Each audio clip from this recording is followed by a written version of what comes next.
Well, here we go again. Just when you thought we couldn't blag any more bigger names, we've gone and blagged probably the biggest yet. Only reason I'm doing this intro is because a lot of work goes in behind the scenes that a lot of people wouldn't see. Me and Paddy basically nagging people we know to get hold of the likes of Leon, and we started with Lee Trundle.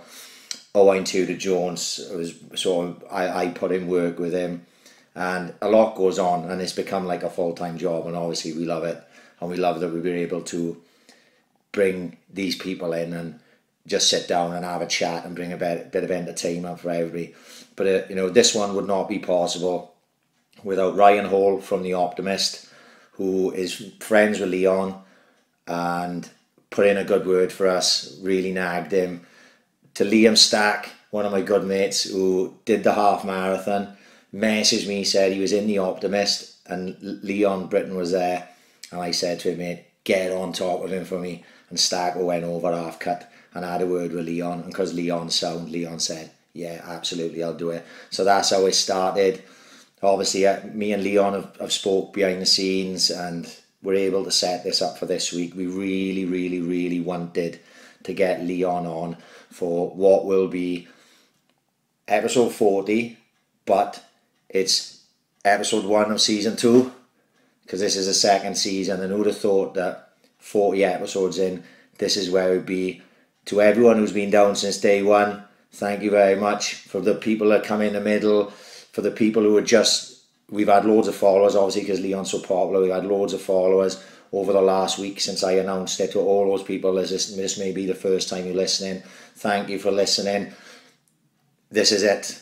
This is the big one. I'm nervous as hell. This is episode 40 of the AIC podcast with Leon Britton.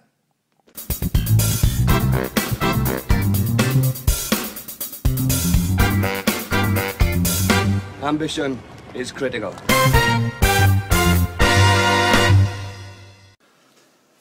Well, I can't believe you're making me drink anyway, Leon. I've been on every weekend. Honestly, I should be in a fucking priory, not here drinking with you. But, as a guest in my house, I gotta have a can with you, mate. Yep. Even Paddy's having a drink. Yeah, fucking hell, why not? Why not, innit? This is the first one where my daughter said, I want to come up for a photo, so fuck Trundle, fuck Owen Tudor Jones. I would say fuck Lee West, but he probably got a fucking AK-47 pointed at the outside now. Yeah. So he's alright, like. But welcome to the podcast, Cheers, mate. You're obviously doing us a massive favour. What people are starting to realise now is this podcast is just a gigantic scam, so I can meet all my heroes. So next week we got Sir Trevor McDonald and Bobby Davro. So you say lovely to meet you, mate. Lovely to be here. Fucking hell, I don't even know where to go. Should we call it a day of that? Yeah. We got our photos like. Do you know what I thought about earlier? I was thinking before you came, you won an award on this podcast for Tackle of the Year. Did he really? Yeah. We done it. Everton. Everton game. Yeah. I only just remembered this literally half hour ago. I was thinking, fuck, what did we do? Oh yeah, because we did like an awards thing, and we went goal of the. It wasn't a season. It was like, so we done it Christmas time, wasn't it? Goal of the year. As long as the podcast was going on. Yeah, it was the year it was. So it would have been 2017. So Everton was in the second half of that season, and won hands down. Yeah. Because that tackle was a pearl. It was a good tackle, wasn't it? It was a good tackle. Do you know what I loved about it? As much as the fact you went in and it was Nias, was it? No, it was. Is it Guy, the midfielder guy? Yeah. He didn't make nothing on it. No, he was alright to be fair, because a lot of players would have rolled around. I could have got in trouble. He got up. Yeah. You could tell he was a little bit hurt, but he just got up and got on with it, like. But when you look back at it, another ref might have. Well, I think in that situation, it's the reaction of the player that was taking the brunt of it. Yeah. Fair play to him. That's the first thing I thought. I think I was watching my brother and I said, fair play to that. Yeah. He's just sort of taken that and got on with it. To be fair, it's a real old school 50-50 when it was they both come the same time and both went for it. I probably got there a little bit before him, and as I've followed through, I've caught him. But like I say, a lot of players nowadays, especially in the Premier League, are rolling around screaming. But though as a fan, they're the tackles that he won in the game. You know what I mean?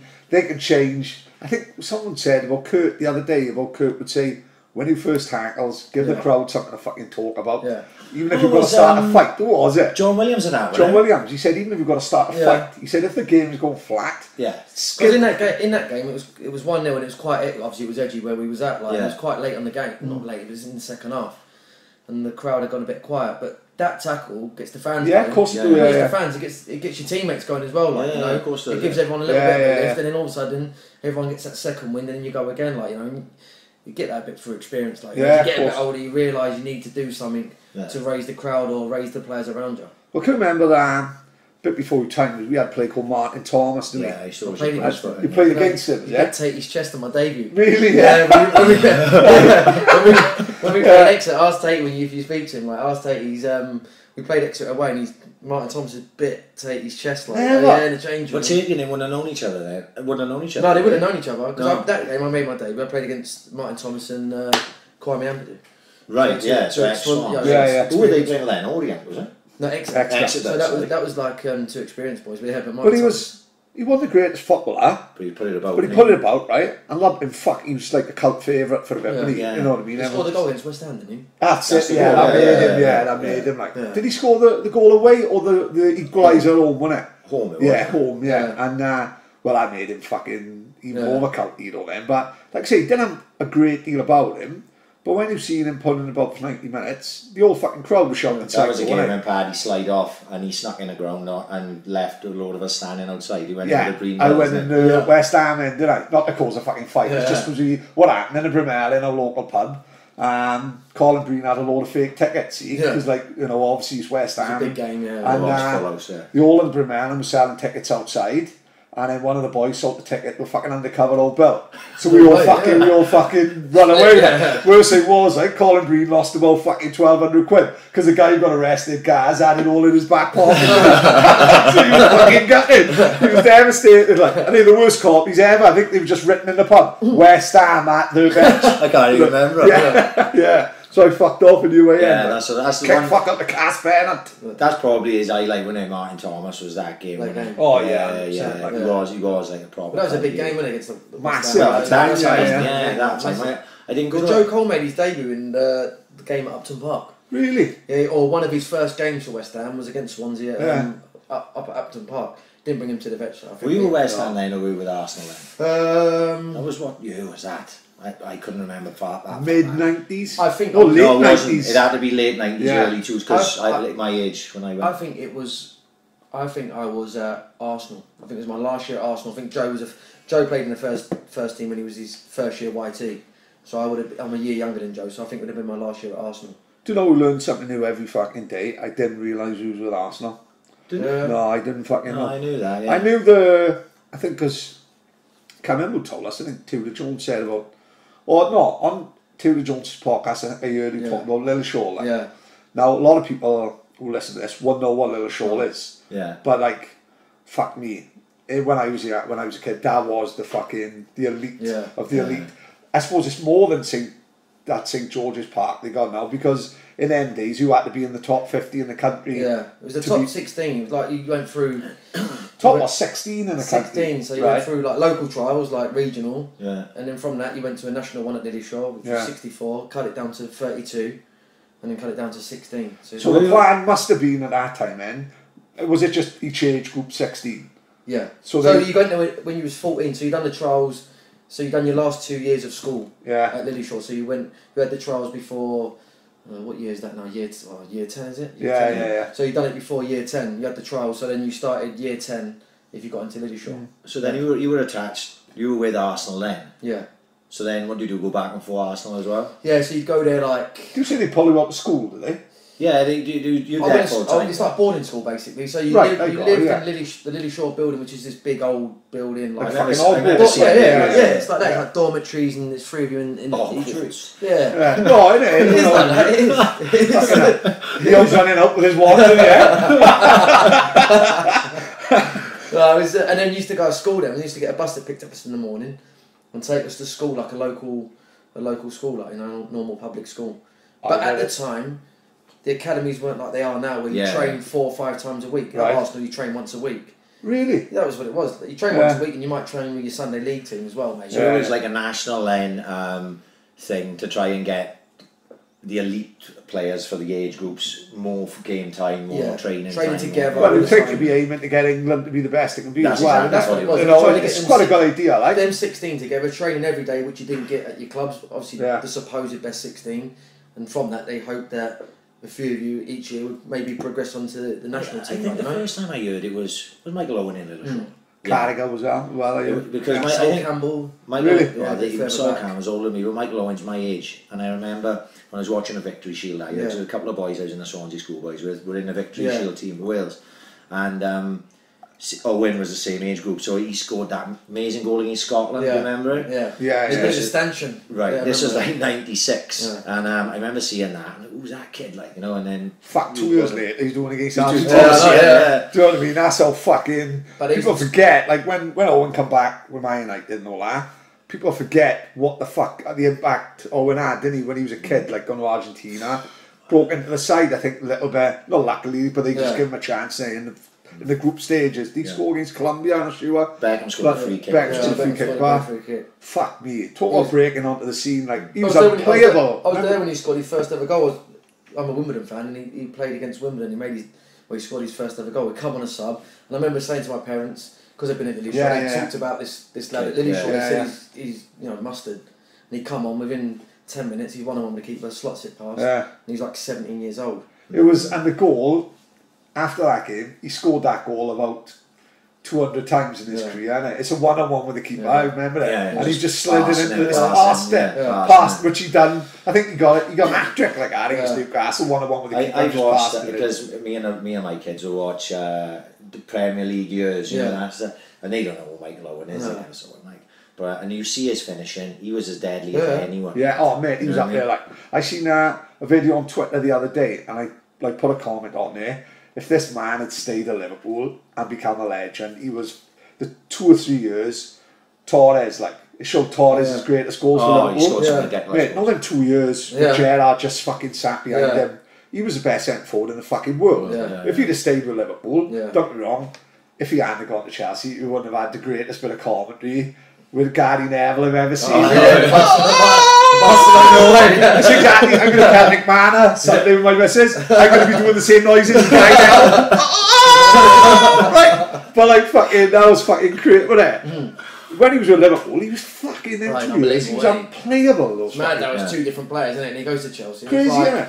Don't know, he's up with Chelsea, but but you know, he wasn't the same. He did. Who did he score the goal against for Chelsea though? Was it Liverpool? No, United, was it? I don't know. I'm thinking of a goal. Maybe I got that wrong, but I remember the Barcelona goal as well. He went around the keeper, didn't he? Defended the whole game, and then they got that breakaway. One breakaway last minute. Got a breakaway. So it was Wimbledon as a kid then? Yeah, I grew up Wimbledon, watching Wimbledon at Plough Lane. Really, so what a fucking grab. It must be amazing for him to see. And good mates with I say good mates, World Gone Small, innit? Guy on Instagram.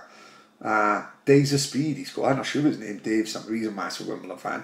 I know seeing Wimbledon go back, overtake Milton Keynes Dons, it must be brilliant for him. No, it is good. No, it's like the guy in Jurassic Park when he fucking says in the beginning, nature finds a way. That's what happened with Wimbledon overtaking Dons. It took 9 years, did it? Something like that. Friends and family who went back with them, did you, or just... Yeah, but like, to be fair, my family didn't follow football, if I'm being honest with you. Like, when I grew up, my family, but because I showed a bit of talent from 7 or 8 years old, and I took an interest in it, they took me to the Wimbledon, you know. Right. They weren't, you know, my family had never been big football fans and got me into it. Like, fuck, imagine what the crazy gang would have done. John Lashley would have been hanging on to the fucking... Dennis Wilder.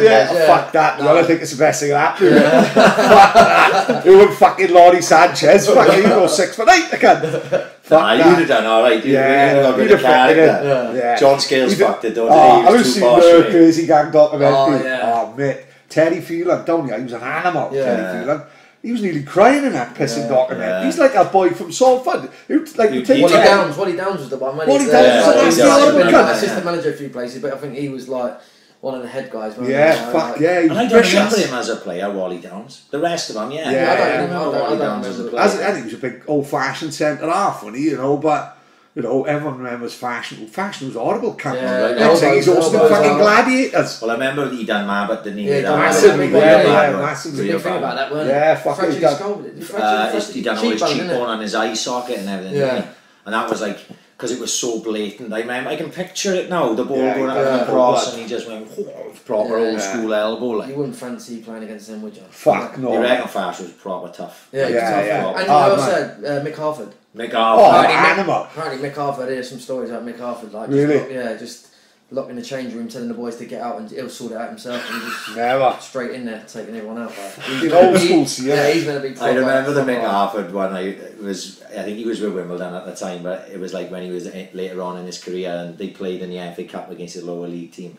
And the lower league team scored, and they laid on their backs in the middle of the pitch, and they were pretending he was cycling. And Mick Harford just literally walks over both of them, like staring on them, walking. I'll tell you another one who won with the Arsenal connection. You had a player called Liam Dish. I remember the name. Well, his old man phoned up Talk Sport once and spoke to Ian Wright.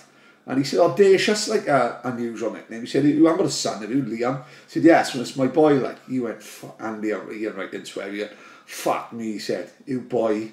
He said he had a one-on-one with Martin Keown in the tunnel once. He said, "What a tough bastard." You know what I mean? This guy was like, "Oh, like, they've actually just phoned for the competition." Thanks for that. Like, when we met John Williams and the postman, flying postman. The flying postman. I still speak to John. He texted me last night. Good boy. Mickey Howard and Courtsy. When we was talking to them, they were saying Cusack was it was Cusack. Nugent was a bit of a boy. Nugent was a bit. Cusack was a bit. Kev. Oh man, fucking Kev. Really? Kev, like, yeah, he's like in the change room before the game. We'd be in there like in the vets and stuff, and he'd be like, "Where's the fucking vest? Where's the fucking..." He'd get plaster the vest all on his eyebrows. Like a boxer. Like a boxer. Fucking sugary Leonard, you can. No, honestly, like even in the games, he'd start on the fullback, and he'd tell the keeper, "Put it there, like over the centre back," and you could see as the ball's going, and he's just charging inside, elbows out, bang, straight in people's faces. Because it was when I went to Millwall earlier on this year. That's how we got talking about it. When I went to Millwall with my mate earlier on this year. I said Nugent is up there as a youth coach.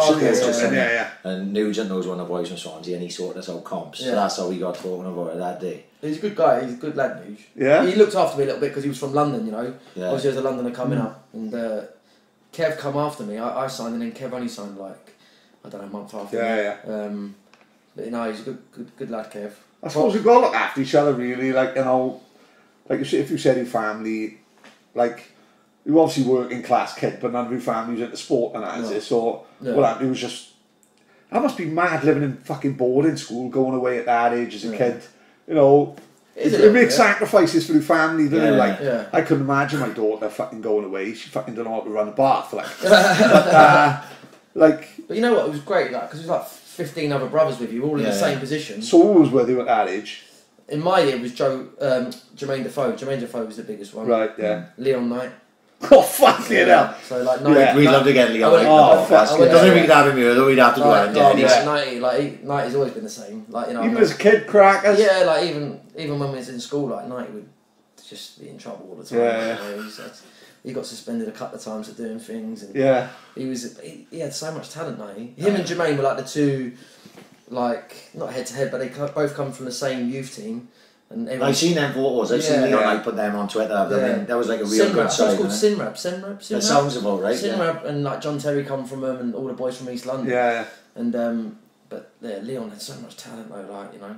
But so talented, but he just probably when he looked at that little spell he had with us, and he do still seem to look at Swans quite fondly, didn't he? You know. But you know, I think if you spoke to 98% of the fans, they look at him fondly. Yeah. He scored like 18 and 25. Mate, he was fucking. But he scored that hat-trick on his debut against MK Dons, and then down in Brentford, he scored that worldie, didn't he? Got the 2 goals in the playoffs, didn't he? Yeah. Even in that game against MK Dons, he's like before, he's like, "I'm going to score a hat-trick." It's like, "Brett's going to score a hat-trick. I'm telling you. He scored a hat-trick in like, I don't know, what it was, like 35 minutes or something. Yeah. But he could score a goal. Which is the hardest fucking thing to do in football, isn't it? And you know, And Chelsea loved him. Like Chelsea, really? Yeah, he was so... What's this, when he was with Lilleshall, he was at Chelsea? Yeah, he was so highly thought of at Chelsea. But what do you think went wrong? Where was Jermaine Defoe was at West Ham? Well, it was weird because like I was at Arsenal, Jermaine was at Charlton, and we both then signed for West Ham after we left Lilleshall. So we both went for expensive transfer fees, like 1.5, 1.6 million. Yeah. They got their money's worth out of Jermaine, unfortunately. Oh, fuck yeah. Unfortunately, I was the waste of money, but... I'm saying that era fucking West Ham, would have Lampard, Ferdinand, yourself, Joe Cole, Carrick, Jermaine, Trevor Sinclair, was he bought? He bought Glenn Johnson. Yeah. Full back, yeah. He had a lot of... Carrick's from the north, isn't he? Yeah, Carrick, they got him down. They got him down early, like, you know. So I was in digs with Michael when I went to West Ham because I lived in Wimbledon. It was too far to travel. Great player, quite similar to yourself. Brilliant player. He was like, he had that long range of passing, like, you know, left and right foot, composure. I was lucky, you know, I was playing.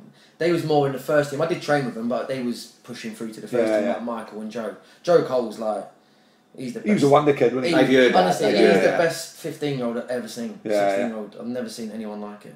But even though everyone knows, like, you worked your way up from like Division 4, you went the hard way, which I think, in a way, probably stands you in better stead, simply because we've seen the fucking lower levels. So when you at the pinnacle, like in the Premier League and all that, and people calling you to play for England, it must mean even more, like, you know, whereas some of the players who just went straight to the first team. Yeah, I think it gives you grounding as well, doesn't it? It does. They've only ever played Premier League. What people don't realise about who I fucking realised a few months ago when he was on about retirement it was like the most expensive team, like 16-year-old, wasn't it? 400 grand, which that was then, innit? Now that 400 grand would probably be fucking 2.5 million for the 16-year-old, and you know, a lot of people don't realise maybe how talented he was as a fucking as a kid, like, you know. Yeah, no, it just didn't work out for me at West Ham for whatever reason, like, you know, maybe because they had, like, say, Frank, Joe, Michael, a lot of players.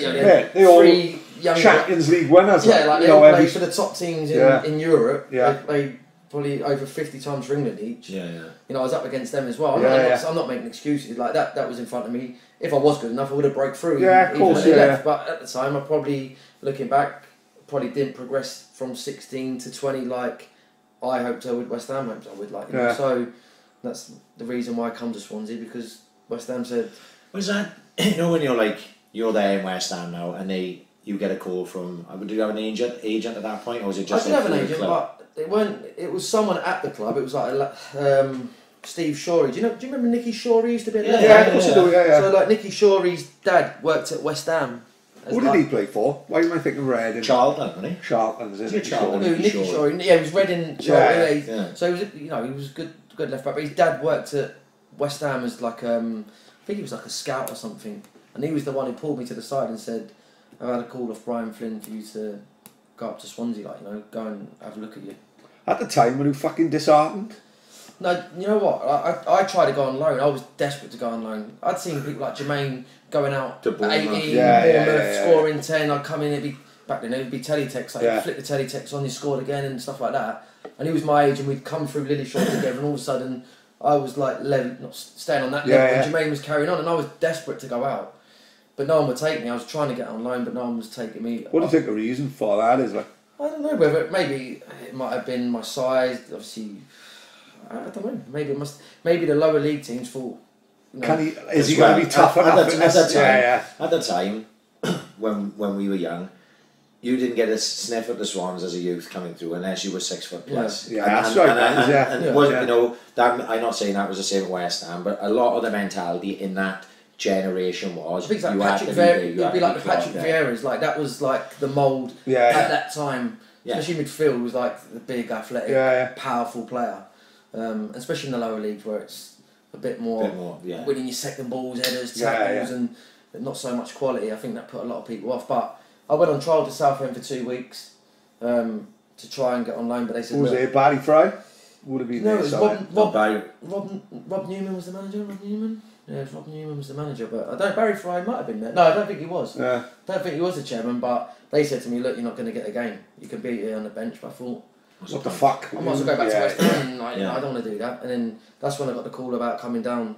Where did you know? Because obviously you come in across the country. Where do they set you up there? What, when I come out? When I come here? So I come down and then I meet Brian Flynn. Brian Flynn said to me, come off junction 42 and meet me at McDonald's in Fabian Way. Right, yeah. So I meet him there and then we go to Ramada Jarvis, which is now the Mercure. Mercure and Enterprise Park. So I went there and then Tate was there because Tate had been there for 2 weeks, I think, before. Yeah, just 2-3 weeks. Yeah.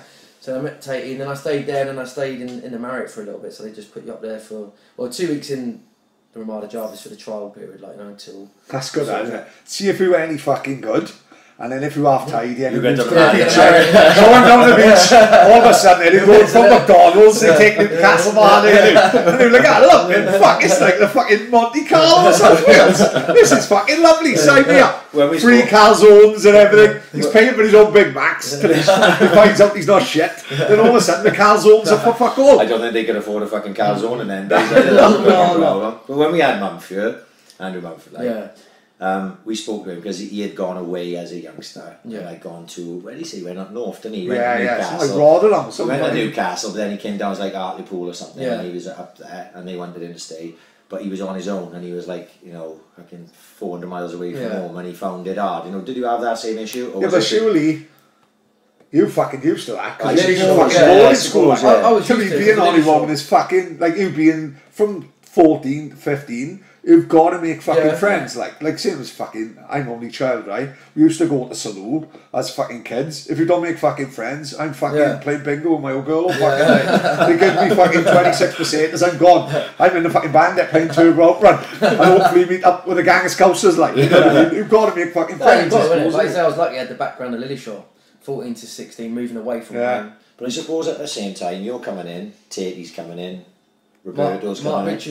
Mark Richards. So like me, Tate and Mark with the same. Mark Richards. He came from Blackburn. Yeah. Right. Yeah. So he scored a couple of. He scored quite. He scored the winning goal at Rochdale. Yeah. The week before Hull. Hull, yeah. So we was the three lads the same age. Really. So we was all on loan. So we was all in the same boat really. So we always used to stick together. Yeah, knock about together, like which is what you see in the changing room now. The younger lads will always knock about together. Like, so it was the same.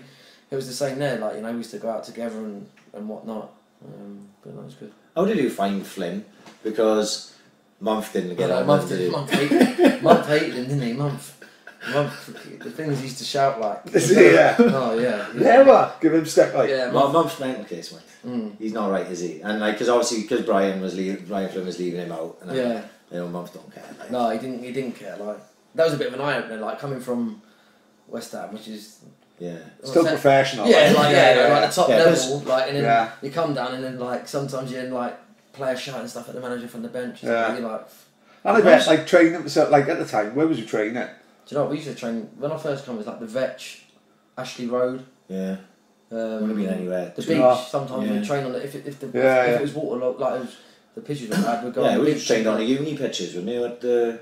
Yeah, we do that. We train at the Vetch. Totally open. Anyone can go down and those like. That's all it was back then. There's no training. Was that different for you then? Yeah, it was. Lilleshall would have been self-contained and all that. Yeah, but like West Ham's training ground, it wasn't the top one, but it was still a decent facility. But when you come to Swansea, it's like we'd all just go to the Vetch, park the cars in, get changed there, and then Brian would come out and say, right, we're going to train at Ashley Road or. Is it the Phoenix in town now? Yeah, fucking hell, Wait, the fucking Saints are all moving from the Phoenix because it's so fucking shit. We train, we train here, there and everywhere, like. Yeah. So we didn't have breakfast. We just go train. You should have popped in a cafe, Brian Cullen. We always used to go over to Tesco. Tate would love it, like you get like 5 items for £3 breakfast. Tate was always. It was his 5 a day, innit? 1 bacon, 1 sausage, 1 egg, 1 beans. Because they were, because the AstroTurf pitches and the Morva would have still been there then, were they? Or were they? We did. You know what? We trained at the Morva. We trained on the. There was a grass pitch as well, wasn't there? Yeah, it was. We trained on the track round. We trained. It was hardly the San Siro. No, the grass pitches is where the Liberty is now. Yeah. And the AstroTurf pitches is where all the shops are, Morrison's. Yeah. Basically, you'd have all the local league finals in the Morva. Yeah. But that was on the opposite side. My mother said it was the proudest she've ever been of me, right? Which is fucking crazy, really. It shows how little I did, right? Because all the Saints boys, I was playing in the middle of the park, similar to yourself, Leon. And I was playing in the park, and all the boys from the fucking Saints are singing, "There's only one Paddy Cullen walking along, singing a song. Cullen is a fucking paedophile," right? And my mother went, oh, it was lovely to see him singing it in. Patrick is the fucking paedophile. That's like so fucking highlight of my football career. Was all the boys calling me a fucking Kenny Fiddler. Fucking hell. But yeah, Brian Flynn must have liked you though, because you played all the way through when you know, obviously when he came in. I can remember that photo of you, and the kit looks about 4 sizes too big. Yeah. Honestly, you had mum's kit on. Fucking hell, you were 10 sizes. You didn't get a choice back then. It was just like, look, you get what you're given. Yeah. You know, you didn't have a choice to say, oh, can I get a smaller shirt? Like, and the shirts were just like that as well. Like, the cut was so wide and so baggy, and it was like. And in them days as well, like no one in Swansea sold Swans kits there. No. We could not buy replica kits. Like I don't know where the fuck. When I first came, I think it was Begoni when I first came. I used to have that. Was it the travel house on the front of that? Yeah. One when you first came. Yeah, I used to have that kit. Yeah, no, somewhere. Yeah, didn't have a Probably choice. had that off Colin. Yeah. Back a lorry job, I was. Yeah. Coffee Swan stops. How did that happen? Every other fucking shoplifter had rat for a head. We had coffee Swan stops. Fucking hell. But what was it like? Because we asked Monk about the Hull game, and obviously he didn't play, did he? Because he got left out. But obviously you played. Yeah. So that must have been mad, being at your age, because you were young as well. And then coming in to be involved in such an important battle for the club, and then to play in that game, where like we were there, so to be on the North Bank that day was as bonkers a game. The only one I remember as close to that was West Brom in the FA Cup when Andy McFarlane scored a goal at both ends. It wasn't FA Cup, it was playoffs. Oh, it was the playoffs. It was the playoffs simply because Andy McFarlane, big black 6'4" centre forward. He's a little bit like John Williams in a lot of ways. Similar stamp to the fucking the way he played. But like he could be, see, 1 week he'd be Drogba, next week he'd be dog shit. But this West Brom game, he had the game of his life. Game of his fucking life. I think he scored, won every header, won his battles. Fucking, he was brilliant. And about 3 minutes from the end, he's defending a corner, and they've hit the bar and it's whacked him on the noggin and gone in. Right? So you've had the game of his life, but scored at both ends. Like, but it fucked us up. We went to West Brom away, and it was probably the heaviest fucking game I've ever fucking been to. Like, they was doing when this was before seats, like, so opposite us, they used to do boing baggies, right?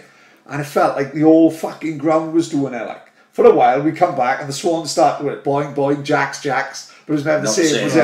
The whole fucking stadium were doing it, and it was only like a barrier between us and the fans there, and this was their family stand, like, and they were fucking spitting at us, chucking fucking bricks at us. You know, I was about 13, like, you know what I mean, fucking... What division was that then? That would have been Division 4 to go to Division 3, But no, that game at the Vetch, fucking rained, it pissed down, it was fucking hell of an atmosphere. Whatever, I'm 2 years younger than him, so if he was 13, I was 11, I went with my old man, and we used to stand at the top end of the North Bank, above the walkway, you know, and basically you could put your hand back and touch the boards, because, you know, they'd cut off all that part of the back of it, because it wasn't safe. And I was proper crushed in that day, I remember it. And I remember looking down, and when people were walking onto the concourse, on the lower concourse, it was like stewards, right, this is no joke, pushing the gates against them, like, to keep it in, and people were squashed up against it. It was fucking crazy. You know, if they give the attendance of 12,000 that day, it was probably closer to 50. Yeah, it was Dougie Sharp, he didn't give a fuck. It's take a stop, didn't it? You know what I mean? People goes on about the ball now, Dougie Sharp didn't give a monkey's. That would have been the only game. He was the only team who they'd say our attendance and everyone would laugh. As if Chubby Brown was in. As if Chubby Brown was on the mic. Today's attendance, $2.5 grand. You fucking like that. People poking him in the eye and they fucking pasties. The Hull game, I was a lot older then, because it was that 2002, 2003. Yeah, 2003. So I was 23, so I was a lot older then, but when I was with the boys. But that was like a lot like that as well. You know, the crushed in and everyone's up and you know, when you're on the pitch, like, how do you compose yourself in that? Is it just, or does it go out of your head? Because it's just we played enough games, like. Do you know what? I was probably lucky in the fact that I was 20 years old at the time, so I didn't really think about the game so much. I think as you get older, you start to think about games more. But when I was so young, I just went out there and played my normal game because I was just so buzzing for it. But the atmosphere then was just... Because you got the penalty, didn't you? Yeah, so I won the first penalty for James to put us 1-0 up, but after that going 2-1 down, the atmosphere was just like completely different. It was like dead silent. You could just, everyone was on pins, wasn't it? It was the same as a Reading game in a lot of ways. Yeah. I know we went like so far up in the Reading game, but you know when they came back and then like they've hit the post there, right? I was like, I can't watch. I can't watch. I think I'm gonna. Another game like that was the first time we played Cardiff after the ban was off and everything, and Jody Gomez scored the. That was one of the best atmospheres. Was it the 2-2 game? No, the 1-0. The 2-2 game. It was a midweek. A Tuesday night in the League Cup. It was. We won 1-0. It was in the Championship. We was in League One. No, we just got promoted. We just got promoted to the Championship. So we played them 3 times that season. So and the first time. And the other game at home, that was the 2-2. Right. That was a good atmosphere. Yeah. For 11 o'clock in the fucking morning. Atmosphere-wise, I think like at the Veg, when you talk about maybe the top 5, that Cardiff game. I drove into town that day to get some food, and you could just see there was hundreds of people, like blokes everywhere. Like I went towards Wine Street and everyone's in town, like drinking. Don't forget, the stadiums in. I seen a cracking photo the day of Goodison and Anfield. That's close. I've seen a couple this week. I seen one at Man City's ground, Main Road, fucking slap bang in the middle of Moss Side, right? Yeah. Proper Coronation Street houses all over there, right? And then I seen one today with like houses like Coleman Terrace, so we've got the orange council houses. We've got a sun right in the middle, and Anfield just slightly on the hill, just through Stanley Park. And you're thinking, that's what the fucking Vet was, right bang in the middle of town. You know what I mean? As it happens, we've been quite lucky, really, because there was talk of moving the Swan Stadium to Penllygad at one time, wasn't it? There's a big bit of land in Flynn. Yeah, it's all now. It's a part I think that would have fucking killed it. Because even now we're still relatively close city centre. It's not too bad, is it? I think we're quite lucky, you know. Like, we've got to think of pubs. You have got to think of pubs. You've got to think of people walking distance. You haven't, if you want to keep the atmosphere. What I'm thinking is, if they'd have put in Velindra, in the middle of nowhere, what the fuck? How would have everyone? Well, they'd have had purpose-built pubs, and they all would have been like where the Harvester, all that shit. And the local, there is no local pubs there. No, the top Plough and Arrow at the top of Langeveldt Road was been as close as it would have got. Like, you know what I mean? So then, that wouldn't have been the same. At least with the Liberty, especially when it was first there, we used to go to the Mex. Oh, it's the one on the corner. Yeah. We had some great days like that. We used to go to the Mex. Oh, sometimes we go to Railway. But that was it. You know. I'll make Gibby at it. He gave us the disabled keys to the toilet. So we had facilities fucking unbelievable. He was alright. Which pub's that? The Mex. The Mex. My season ticket was completely faded by the end. Scanning through. It was good for 5 goals. But you know, like I say, we had local pubs to go to. Like I don't really go for a pint much now before the game because if I can go in, I take 1 if not 2 of my kids with me. Like, so it's changed a bit. So, but I go outside. If when I'm walking past, I look at the Harvester and Frankie and Benny's and that. And they're not football pubs to me. Like, you know what I mean? No, of course not. You know, the Railway. If I was out, I'd go. The boys drinking a Wern. So I go to the Wern. That's for Tate. Tate's been there when we've been. So I used to play cricket for him, I think. Mate, Tate loves the fucking Wern. He used to go up there a lot. He still does. Our mate Lou, he's a fucking nightmare when he's pissed, like, you know what I mean? And he gets his cork out and all that. He got his cork out once and shoved it in Tatey's mother's ear. Tatey's mother was down for the weekend. Tatey's parents were down for the weekend. He just played cricket and fucking Louis gets thrown out like, oh, fucking hell, you know what I mean? Fuck me. You're going to let it get away with that in Harvester, would you? No. Someone's having a big spill. Louis puts his fucking willy in. Louis fucking, what do you call it? Wet willies in with his fucking big slom. Fuck that. He wasn't signed then when the Owl came. No, he was on loan. I was on loan. So the game was like actually make you think, oh fuck, I like it down here. Yeah, that 4 or 5 months. When I first come down, we was obviously struggling massive. But then I found the last 2 or 3 months of the season, the crowd started to pick up. Of course, the city and the fans really started to get. When I first come down, we was playing like maybe 2,000, 3,000, and then towards the last couple of months, all of a sudden it started getting 7, 8. Obviously, I think what happened from my point of view, because at the time I was playing and Paddy was playing as well.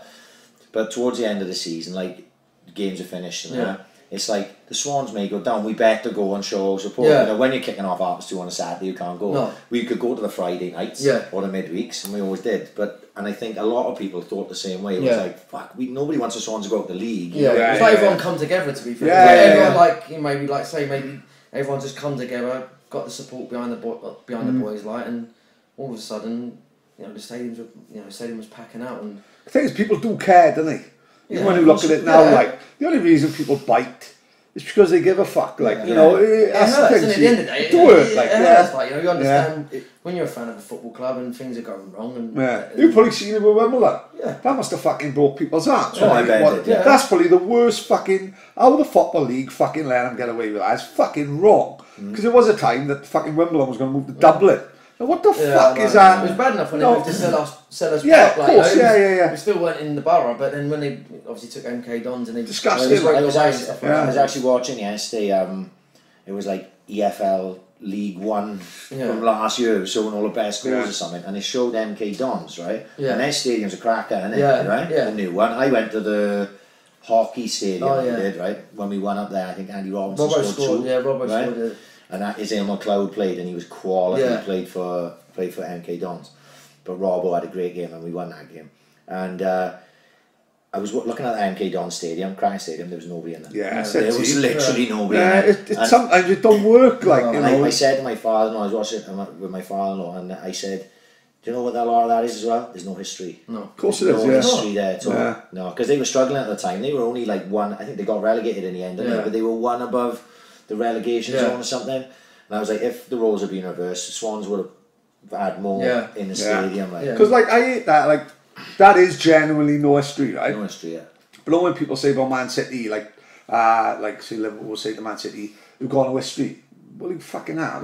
Just because you history and winning European Cups, titles. Man City got as much history as Liverpool, but their history was playing Chesterfield in Division 4. Like, not everyone's history can be winning fucking 3 European Cups on the sprint. There's only a few who can do that. Like, you can only win, like, that's what does my head in about the FA Cup. Like, at the beginning of the season, most teams can only win 3 things.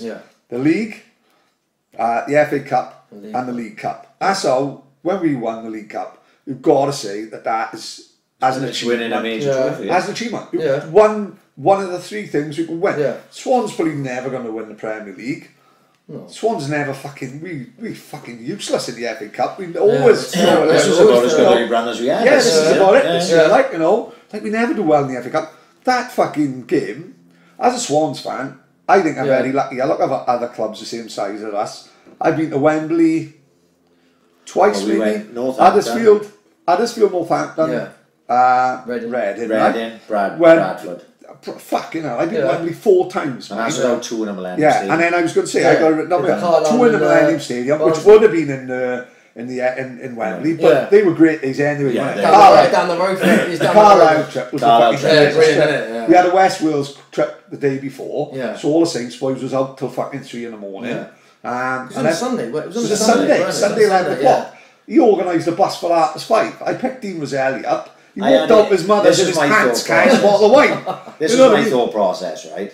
I was sure that when we got anyone near Cardiff, it would be literally stop, search, fucking all those nonsense. I said, boys, we're going to leave early, we're going to get stopped all the way out there. We was all in a pub with me, right? Mate, it was 72 on a bus. Mate, bus was 52 seater, right? And it was like a Bangladesh, plus people hanging out the window, everything, right? Leadrew was on the roof like Ferris Bueller, wasn't he? People were just turning up as we were leaving, right? And you don't mind if you jump on. Just give me a score. How do you say no to Robbie Reynolds? You know what I mean? You fucking can't. Give me the score to what? I'll give you a score for coming on the bus. The bus was crazy. And we literally drove straight through. It was. It took quite quicker than the train, wasn't it? Thank fuck, the Prince of Wales is a Wetherspoons, isn't it? So it's open 8 in the morning for the Yankees. We just strolled straight into the Prince of Wales and caught 52 of us there. I wouldn't have changed that day for the world. Wembley, like, so that's what I mean. Like, I've been to Wembley 4 times watching fucking shitty old Swans. If you'd have told me when I was 5, they would want, you know, we played Liverpool 3rd round of the FA Cup. My old man's there queuing 3 o'clock in the morning. He was second in the queue. And then you're telling me, like, 10 years later, like, I'm in Wembley 4 times, Cardiff twice, numerous playoffs, and 7 fucking years in the top league, like. No. But it would go back to my 10-year-old self, like when I'm fucking going with Jamie Breen on the North Bank, fucking going in, every adult paying adult to have 2 kids with them. So walking onto the nearest adult and he's just dragging you in, like. Just stand outside the pubs. We used to just stand outside the pubs and we wait for all the divs to come out with the Queens and come in.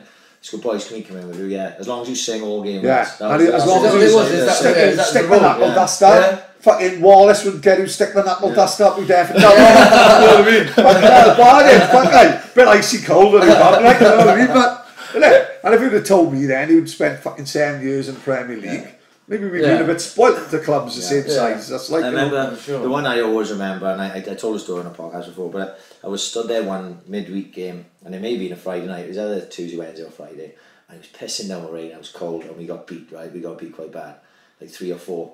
And the Premier League had just started, so, and I just put my arms on the you know, the railing like that, and I was like, we're never going to be in the Premier League. And I said to myself, to sort of resign myself, because we're never going to be in the Premier League, you know what I mean? And so then, like, probably, well, it would have been like longer than that. I was on my kids the other day. Hang on a sec, we're going to stop this right here. Right, sorry about that, everyone. Second podcast on the trot. The kids they've gate crashed the podcast. Where were we? Wembley. Oh yeah, the 14-year-old self on the on the railings, like it's never going to happen. Yeah, that was genuine. I was like, you know what I mean? It didn't matter to me because that's all I knew. Yeah. I was 2 when we were in the first division with Kurt and Robbie James and that. Like, my old man wasn't taking me to the Swans. We were already back in Division 4 when I started going around 7 or 8. So that's all I'd ever known. You'd get the odd promotion. Then you come back down. Actually, the first year I started going, we got promoted. Sean McCarthy was playing for us. Oh, mate, great player. He was number 7, but he was centre forward. Ended up going to Sunderland. Who else would have been in that team? Colin Pascoe. Gary Emanuel. Tommy Hutchinson, Teddy Phelan. Good team. This is, like I've said it many times, Tommy Hutchinson, my favourite ever player. 41 years old. Fucking the best winger you've ever seen.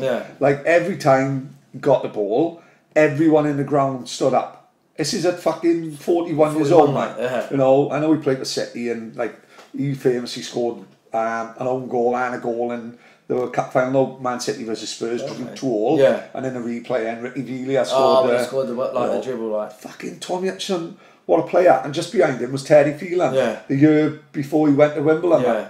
Fuck me, Teddy Phelan was the first full back I saw. Was he young? He was, but he must have been young then, he looked old. Like, he went to Man City he went to Man City. In fact, he went to Man City after Wimbledon, didn't he? So he's one of them that never aged, wasn't he? He always looks the same. He looks the same now. I bet he's probably still quick as fuck as well. Like. But no, I do a bit of research, right? Now and again. So I did a bit of research today and asked Paddy your question, right? Let's see if you know this as well, right? You're one of only 4 players to play in all 4 current divisions, right? As it's that, like... Because we can't count Division 1, because there's a few that would have done that, probably, because it was a different game back then. But Premier League, Championship, League 1, League 2. Right. I'm sure you know 2. Dean Windass? No, hang on now. Oh, have I got one right? No. Oh, I think Brett Ormerod was one, was he? That's the one I didn't think anyone would get. Yeah, I knew Brett Ormerod played in every division for Blackpool. He done The other 2, it's Tate and Monk. Fuck me, all Swans players? Yeah, so... No way. So currently, there's 3 of them would be Swans players, and the other one is Brett Ormerod. How amazing, like, saying that, Iwan Tate, he started off massively. It's Man United and West Ham. Fucking hell. You've seen every fucking angle of it. As a kid who, like Tatey's with Man United. That famous story it's like the biggest, it's like the biggest team in the world. Fucking hell. So you 2 started up there, come to here, and then literally, fuck that game against Man City where I don't know if Tatey started as well. Tatey was captain. Tatey was captain because Monk's done his back, so Monk was out with his back. So you 2 must be thinking that fucking game when you're looking around. you didn't really know it was Aguero's debut, wasn't it? Yeah, come on, and he come back with a cunt Aguero on the back. And we don't like till he come on. He done alright. For 60 minutes, it was like a Monday night, wasn't it? Vorm did have a game of his life. Yeah. He's done well, like, but then they say they brought an Aguero, scored 2. Yeah. Like, oh my god, then you knew the difference in the Premier League, like when they got these guys coming on and Yaya Toure and these boys, when you're lining up in a ton. Look at the money they'd spent probably at that point. Even that point, David Silva was still playing. You know, David Silva was there. Aguero come on. I don't want to skip straight to that. I want to go to like. Well, after you came, then you stayed. Then Flynn would have got sacked. Yeah. And then Kenny Jackett would have come in. Kenny come in, yeah. You get alright with Kenny Jackett? I got on alright with him, but he didn't. Kenny liked to play 4-4-2, 2 big lads in midfield, like a donkey, like Owen Tudor. That's fucking giving donkeys a bad name. A bad donkey, a broken donkey, but he liked to go with the physical lads in midfield, like we were speaking about before. You know, like the big Chris O'Leary. Chris O'Leary played in there with Owen. So you played Chris O'Leary in Miller Park ahead of it. Yeah, he was like. I love Chris O'Leary. Wide then. He put me right wing, but even then he brought in Adrian Forbes. That's right. And so I wasn't playing. Yeah. So I was at the team, especially the season we went up, the season we got promoted against Bury. That year, I didn't play that much, to be honest with you. I was in and out of the team, but it was more like... Would you say like that was more of a necessity than anything? Maybe he looks at it, get us out the league, and is it like, to me, that's a bit like a Neanderthal, and they're saying, no, for this league, we need big players. Yeah. Surely someone of you was standard.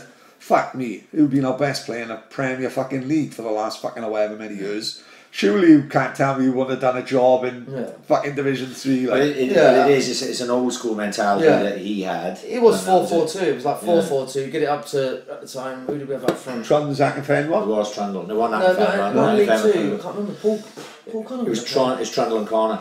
Really? It was like, get it up to and this wasn't fit Trundle now. This was fat Trundle. Yeah, this was Packles I always say that Paul Connor was a bit of an unsung hero because he did so much for it. Because he didn't have the ability that Trundle had, obviously. So he had to do great lad. He worked hard. He worked hard. He was a great lad. Hard. And I always thought, like, no one ever mentions Paul Connor. And I was like, fuck, he should have had a bit more kudos. Because Trundle got all the plaudits because he had his head dropping on his shoulder and all this. But Connor was doing all the donkey work for him, like, you know what I mean? And that's what you need, like. But no, under Kenny, I got on alright with him. It wasn't personal. But when we got promoted, I said to him, I remember being on holiday and I rang him.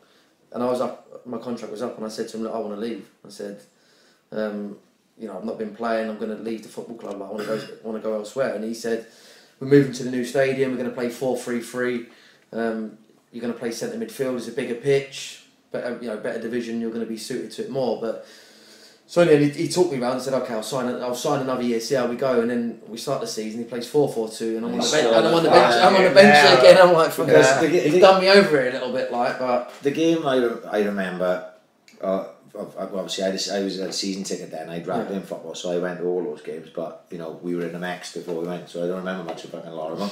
But you know, the Bristol City 7-1, you were on the right hand side, weren't you? Because that goal. Look, people talk in that game. People remember Kevin McLeod's goal, the fucking screamer was there 30 yards and a snatch. The goal he went like the half the length of the pitch. A little step over and stuff little like that. Step over and everything. And I think when people talk about your best goals for the Swans, they always will say Forrest, don't they? Right? Because he was a fucking screamer. But I was going, do you remember Bristol City though? Because that people was people won't remember that. Because I suppose it's a bit different because maybe the games changed where that Forest game, it was on TV, it was a bigger stage because it's the Premier League and that Bristol City 7-1 was a 3 o'clock Saturday afternoon. It was early in the season when it was like September. It was like September early in the season. So unless you were in a stadium, probably you would have only seen it on highlights. It might be the Sunday, innit? Like so, of course. They probably would have left that out. They would have a 7-1 win. They only showed 3. They showed that. They showed Tripple's boys scoring for the development and play football ahead of the Swans games, like. But yeah, you know, must have played more that year though. Do you know what? I got lucky because Forbes got injured about 3 or 4 games into the season. I think he'd done his knee at Huddersfield away, and that was like 3 or 4 games in, and that opened up the opportunity for me to get in the team. Then it's mad how things work out because who knows if Forbesy doesn't get injured. Who don't start? Who asked for transfer? And I might be at the team for the whole season, and then in the end I go, hold on, you told me I was going to play last time. But there's no point telling me again. But he gets injured, I go in the team. I don't think I won. I don't know if I won player of the year. I won player of the year 1 year playing right wing. Me and Tate was right back. Yeah, like me and Tate. We won player of the year twice, I think. Yeah, I can't remember if it was we've got in one fan like PFA player of the year team, didn't we? Like you won PFA fans. Yeah, I won that. That was in League Two. That was the first year when we stayed up. So I won the PFA fans player of the year or something like that. But I did play a little bit more once I got into the team. Then once Forbesy was injured, I kept my. But at that time, what I always think about that League One side, and there's a massive difference compared to now, is that you were all more visible sort of around the place. Like you couldn't really go, you'd see Trundle around town, Robbo around town, yourself around town, Kevin McLeod. Fuck me, I picked Kevin McLeod up in a taxi about 6 o'clock one morning. He was fucking off his head. He was walking down to Trundle's house. He's going straight to training.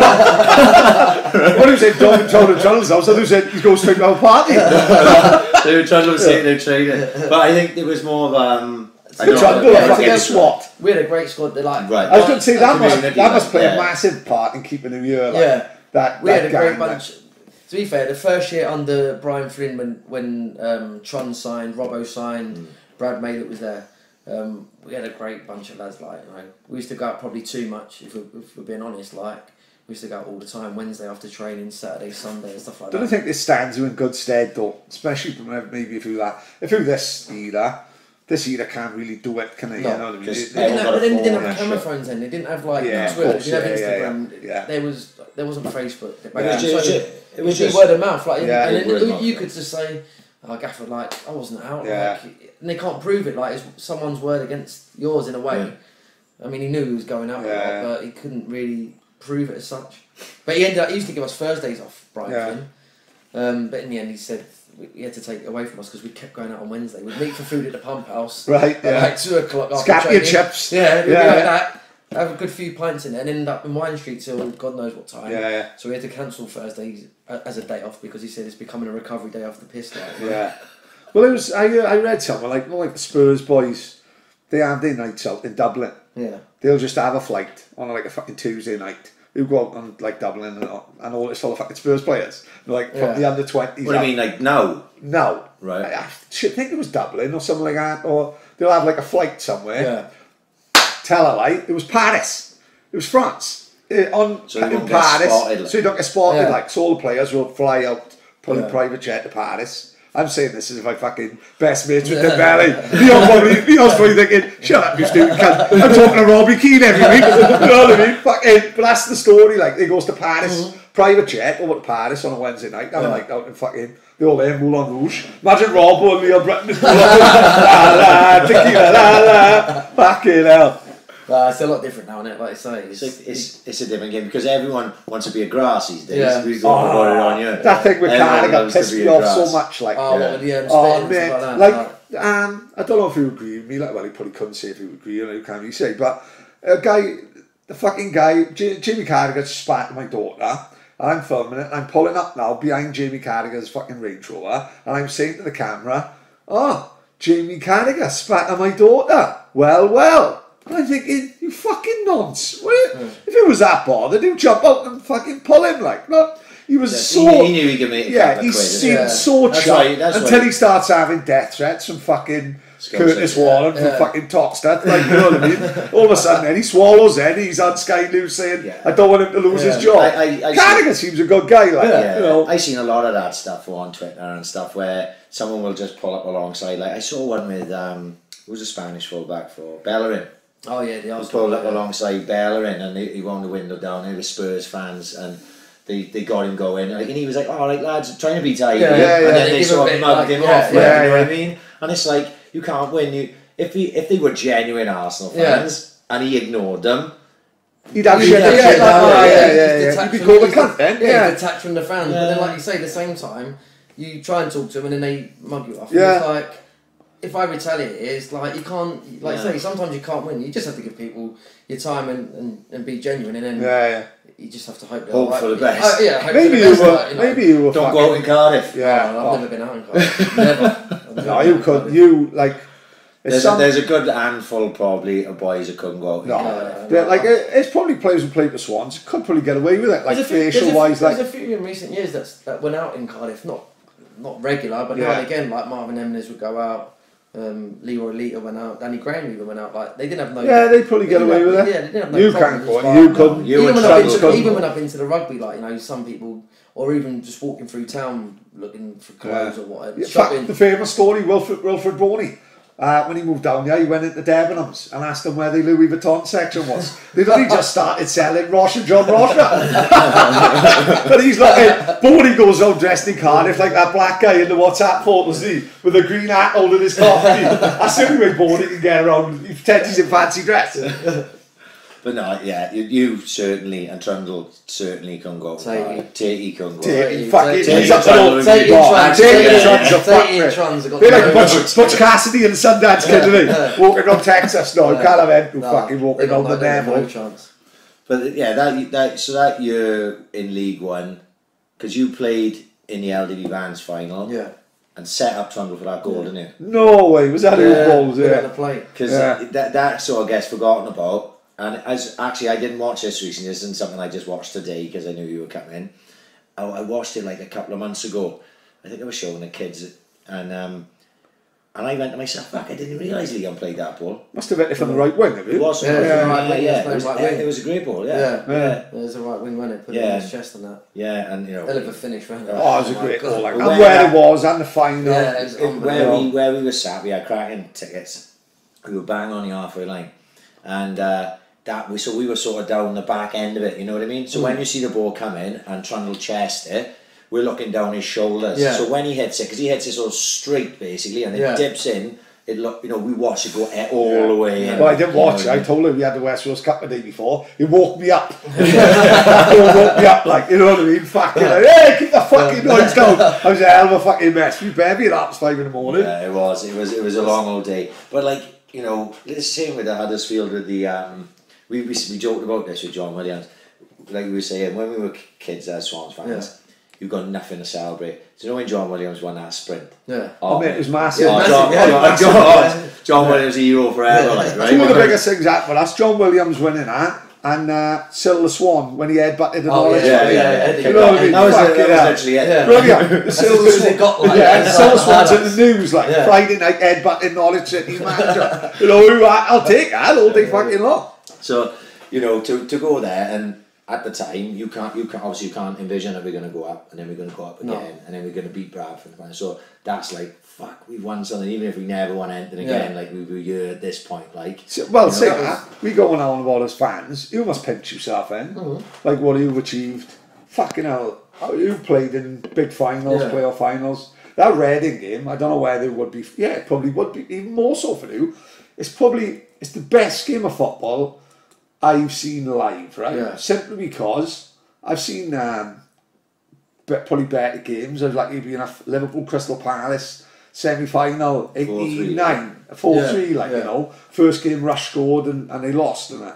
And it was fucking unbelievable. But no, that game, no the jeopardy on that fucking Reading game. Like we was on fire first, we was pissing it. Oh, God, but then no one had come back. You were thinking, fucking hell, everything is on this game. Like, you know, nobody playing. Yeah. No one, like, the second goal goes in. They were thinking, oh, fuck me. It was just coming, man. It just kept coming and coming. Like, you know what? At half time, we said to each other, like, 3-0 up. It was like. How do you celebrate it? Honestly? No, do you know what? We're trying to say it's nil. Like, we're going 0-0. It's 0-0. That's an attitude you've got to have. 0-0 mentality. But obviously, consciously, you don't mean to do it. But, like, maybe you sit back. Obviously, we knew they was going to have to come out and have a go straight away because they're 3-0 down.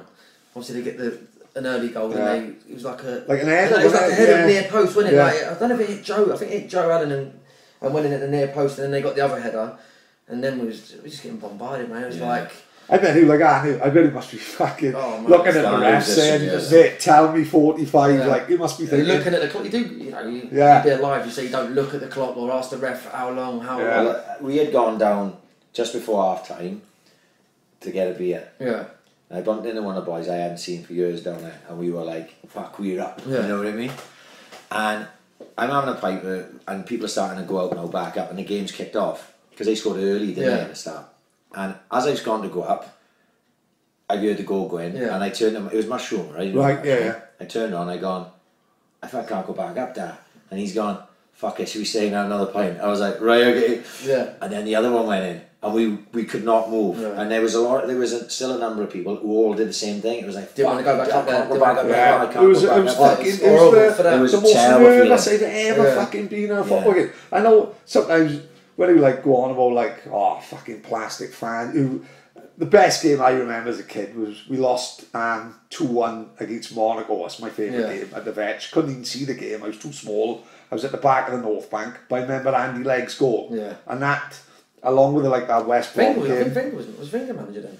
Was? Monaco? Do you know? I have no idea. He fucking was. I think he was. It was before he went to the J League. I think Wenger was manager then for that game, right? And Andy Legg scored. My favourite goal from Swans. Both scored by Andy Legg. One against Stoke, against Grobbelaar, volley. But this goal, he like skipped past the keeper and rolled it in. And the fucking place went mad. This is Monaco on a Tuesday night, like, you know. But that fucking game, like, I know it's like people say, oh, no, if you're a proper fan, you remember the games, don't we? But not that game at Wembley. There was so much on it. Yeah. Don't forget, that game changed your life. I never had season ticket. Just simply because we never needed it. Yeah. When I was a kid, you'd go down. Just turn up. Yeah, just turn up. Plus as well, me and him played football every Saturday after too. Yeah. So to me, as much as I love you, Leon, me playing comes before the Swans. Comes before anyone. You know? Actually, I'd already wrapped in by then, so I'd be involved. So full on for so me playing comes before any fucking Swans games. But that win against Reading means fucking forking out. It was a big scramble for the season. Oh man, I'll give him credit. Louis stood outside that ground because we was all working, and it was like a bank holiday Monday or something. So say it was a Sunday on a bank holiday Monday, everyone starts queuing. My mate Louis was there 49 hours, wasn't he? Then he phoned me, didn't he? He was like Bear Grylls. He said, if you don't come here and queue within an hour, I'm going. He said, because I'm fucking on my last legs. I was running down past KFC. Running down past KFC, got a double down on the way. You know what I mean?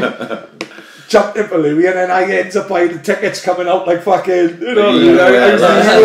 Louis like, you fat cunt, I've been here fucking 3 days, like, and I'm dishing them out to the boys, not like the Wolf of Wall Street, like, we ain't fucking going nowhere! You know what I mean? I only came back up when the second penalty was given. Yeah. Because someone shouted down, we've got a penalty! And we went, fucking, get us, we got up there. And we ran up, so then the last whatever it was. That was game over. Once Scotty scored, it was game over. So some unsung heroes here, mine. Dobie, Sinclair, Barini. You how good Barini was for us. But Dobes, like, in that last couple of months, brilliant. He got the goal against Forest. He nutmegged someone and scored or something like that, and he had so much ability, mate. Yeah. And don't forget, mate, he's a good player. In all fairness, mate, he did exactly the same for Blackpool then. Yeah, you know what I mean? Like, Tupou never given a chance in the top league, like, you know, he done exactly the same for them. They was all like, I really liked Dobie. He had a lot of talent, though. He had a lot of talent. Skillful player, a bit of creativity. What he had was he could find a little space in behind and play the pass. Yeah. Like, it's lost in a lot of the game now because players are playing so safe. Yeah. You know what I mean? They seem to be playing for stats. It's like keep it short, and not going anywhere. But what Dobie would do. But like Uli. Yeah. No, but you're in a fucking career. No. We'd be doing Leon a disservice because what Leon had, you had the ability to take it on the half turn. Yeah. A lot of people haven't got that ability these days. They literally get the ball here and they give it there. Back, and they knock it back. You know what I mean? Joe Allen the same could turn. Yeah. You could turn away with the ball and play it that way and open the play up. You know, what Stephen Dobie had was he wouldn't do no running by the looks of things. No, it wasn't. But he could find himself in the number 10 and then he could play the killer pass. Especially like, say, Scott Sinclair was so pacey. I'm sure that he'd see the ball going to Derby and just and go. He'd know to make the run. You know what I mean? I like to see, it's good to see Sinclair slamming it now Celtic. Like, I always liked them. I thought that City's a bad move for so many players. Like, that's how I look at them. A lot of them, like, you know, like they do the English, they need to have the homegrown players like Jack. Rodwell went there as well. Yeah, of course, yeah. No, it's great. Obviously. Stones have actually done well. I thought he went to the same. Like, I don't worry about Mahrez have gone in. I think, fuck, is how you were fit? Like, you know, is he going to get who's he Silva? He's going to get in there. Sterling in there. Sterling, Silva. Fucking yeah, you've got the two Silvers. De Bruyne. Sane, De Bruyne. I said, you know what I mean? We reach over this in the podcast. Aguero struggles to get it. Yeah. Fuck. That Bernardo Silva is brilliant. absolutely brilliant. And then he can't play week in, week out. I'm like, he doesn't play in play, pretty much every other team in the Premier League. Like Sterling, Sane, Aguero or Jesus or, you know. Fuck, and then they play David Silva. David Silva's like the one that they never seem to leave. David Silva and De Bruyne are the two that will play. And Fernandinho, really. Them kind that cunt, Silva shaved his fucking head and no fucking knew who he was for 3 months. Genuinely. When he was playing, I was like, what the fuck am I marking? Where's fucking Silva gone? You know what I mean? What the fuck happened if he changed his image in about 2 days? He looked totally different. He aged about 40 years. Fuck it. Obviously, you played against David Silva. What's it like to be in He's brilliant. It just looks so easy for him. Like, you know, any ball you give him, whether he's under pressure or not, he just finds the answer. So clever. These players are so clever because I'll play against them as a defensive midfielder, and I'll look behind my right shoulder and I'll see Silva there. And as I turn round to look at them, I think they're going to play it to my right shoulder because David Silva's there. And next thing, he's on my left shoulder and he's passed it to him. They're so clever. This is where now, right? Like David Silva, one matters another one. These players are so clever who play behind you. It's so hard to stop. This is where I get a little bit of goosebumps by that because, like I said, you did it fucking, in a way, you've done it the hard way, but it stands you in good stead because you appreciate it probably a hell of a lot more. Like the players you're talking about, like I said, I got fucking shivers by it. Don't do yourself a disservice. Tudor Jones will say we fucking ass kissing again, right? But it was you've been our best player for in fact, going up the Premier League made you a better player. I don't know if you agree with that. I think I improved as we went up. We talk about that tackle against Everton, right? That was not really you a game. Like, you were the best footballer I've seen tackling, standing up.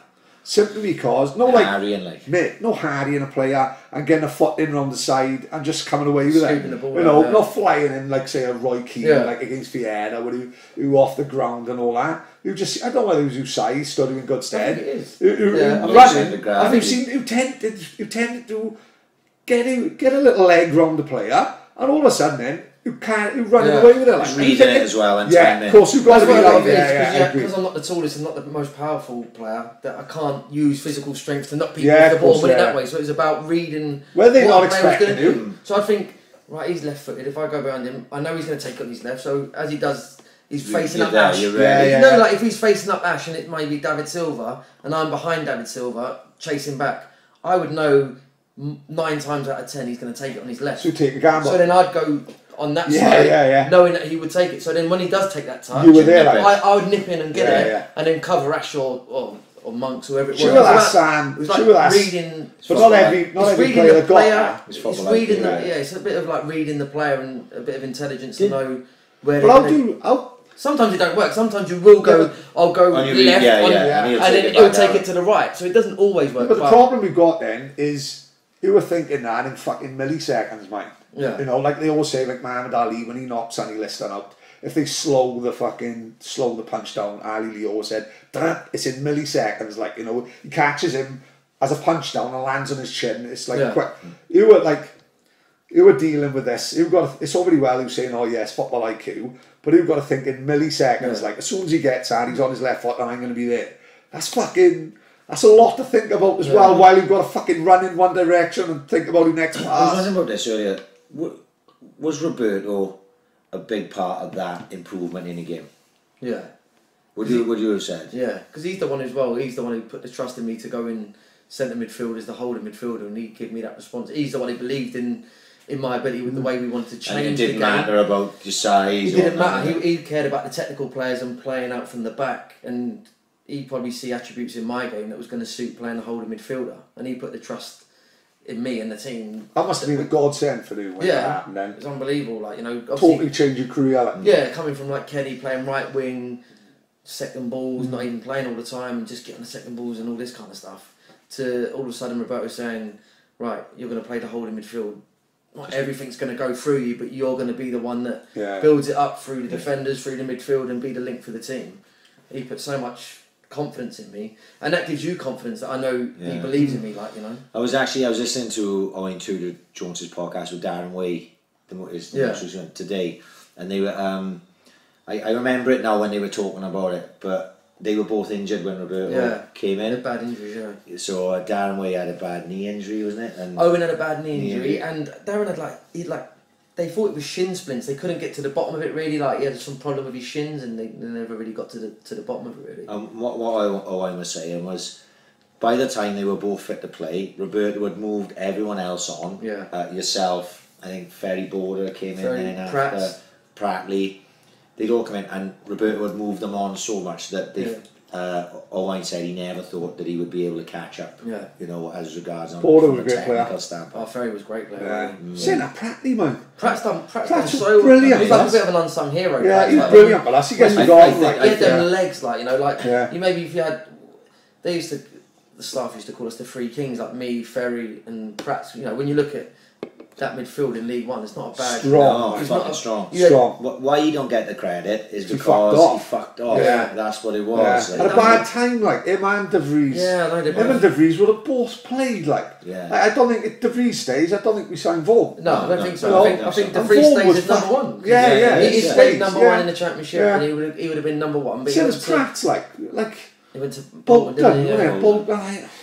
Fuck me. Oh, no, you know, I can't see how that's a step. Maybe money, maybe. You know. He's done great for us though, Pratt. Even he scored a few goals, like, you know. When you look you look at under Paulo's year, he was like, I think he was top goal scorer. I know we didn't score a lot. Of course, yeah. But he was top goal scorer. Like I say, I don't think people in time will remember. People may go after this. No, it was right, you know. Yeah. Prattley was great for us, but because it stings when you go, hang on, we just got the fucking Premier League, and now you're leaving. You know what I mean? Yeah. There's not many that leave and come. Who in the handful that can come back and still be rare. You know, there's not many that can do that. Yeah. But whether it's because of the fact you do have the chance to go higher than Sheffield United. Like Premier League clubs coming, or like there was talk about me going to Wigan, like because Roberto was the manager, you know. So it was talk of going to Wigan, and you know I was waiting a little bit for the Wigan thing to kind of come off because at the time they were Premier League, and an established team as well. And at the time,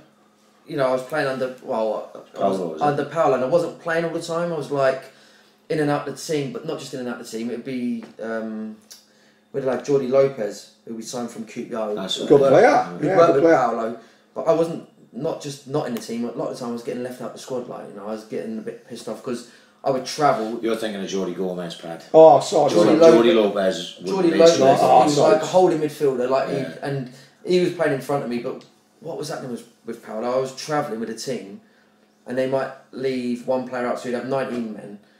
And then one would be left out, and he was leaving me out quite. Makes you fucking and I was thinking like, is that what triggers the move then Sheffield United? Say fuck this. A little bit, like it was a little bit like this guy doesn't fancy me. It's clear, like he doesn't really fancy me, and especially towards the end of the season when we're fighting for the playoffs to get in the playoffs, and I was like desperate to play, like to try and. No one could do a job. Like and then I wasn't, and I remember sitting in the stand in Bristol City away, and Bristol fans going, "Oh, just come to us, we'll take you, we'll take." And I was thinking, I want to be out on the pitch and helping the team, you know, and things like that play on your mind, like say the Wigan thing, maybe go in there, didn't materialise, and then when the Sheffield United thing come up, it was a little bit.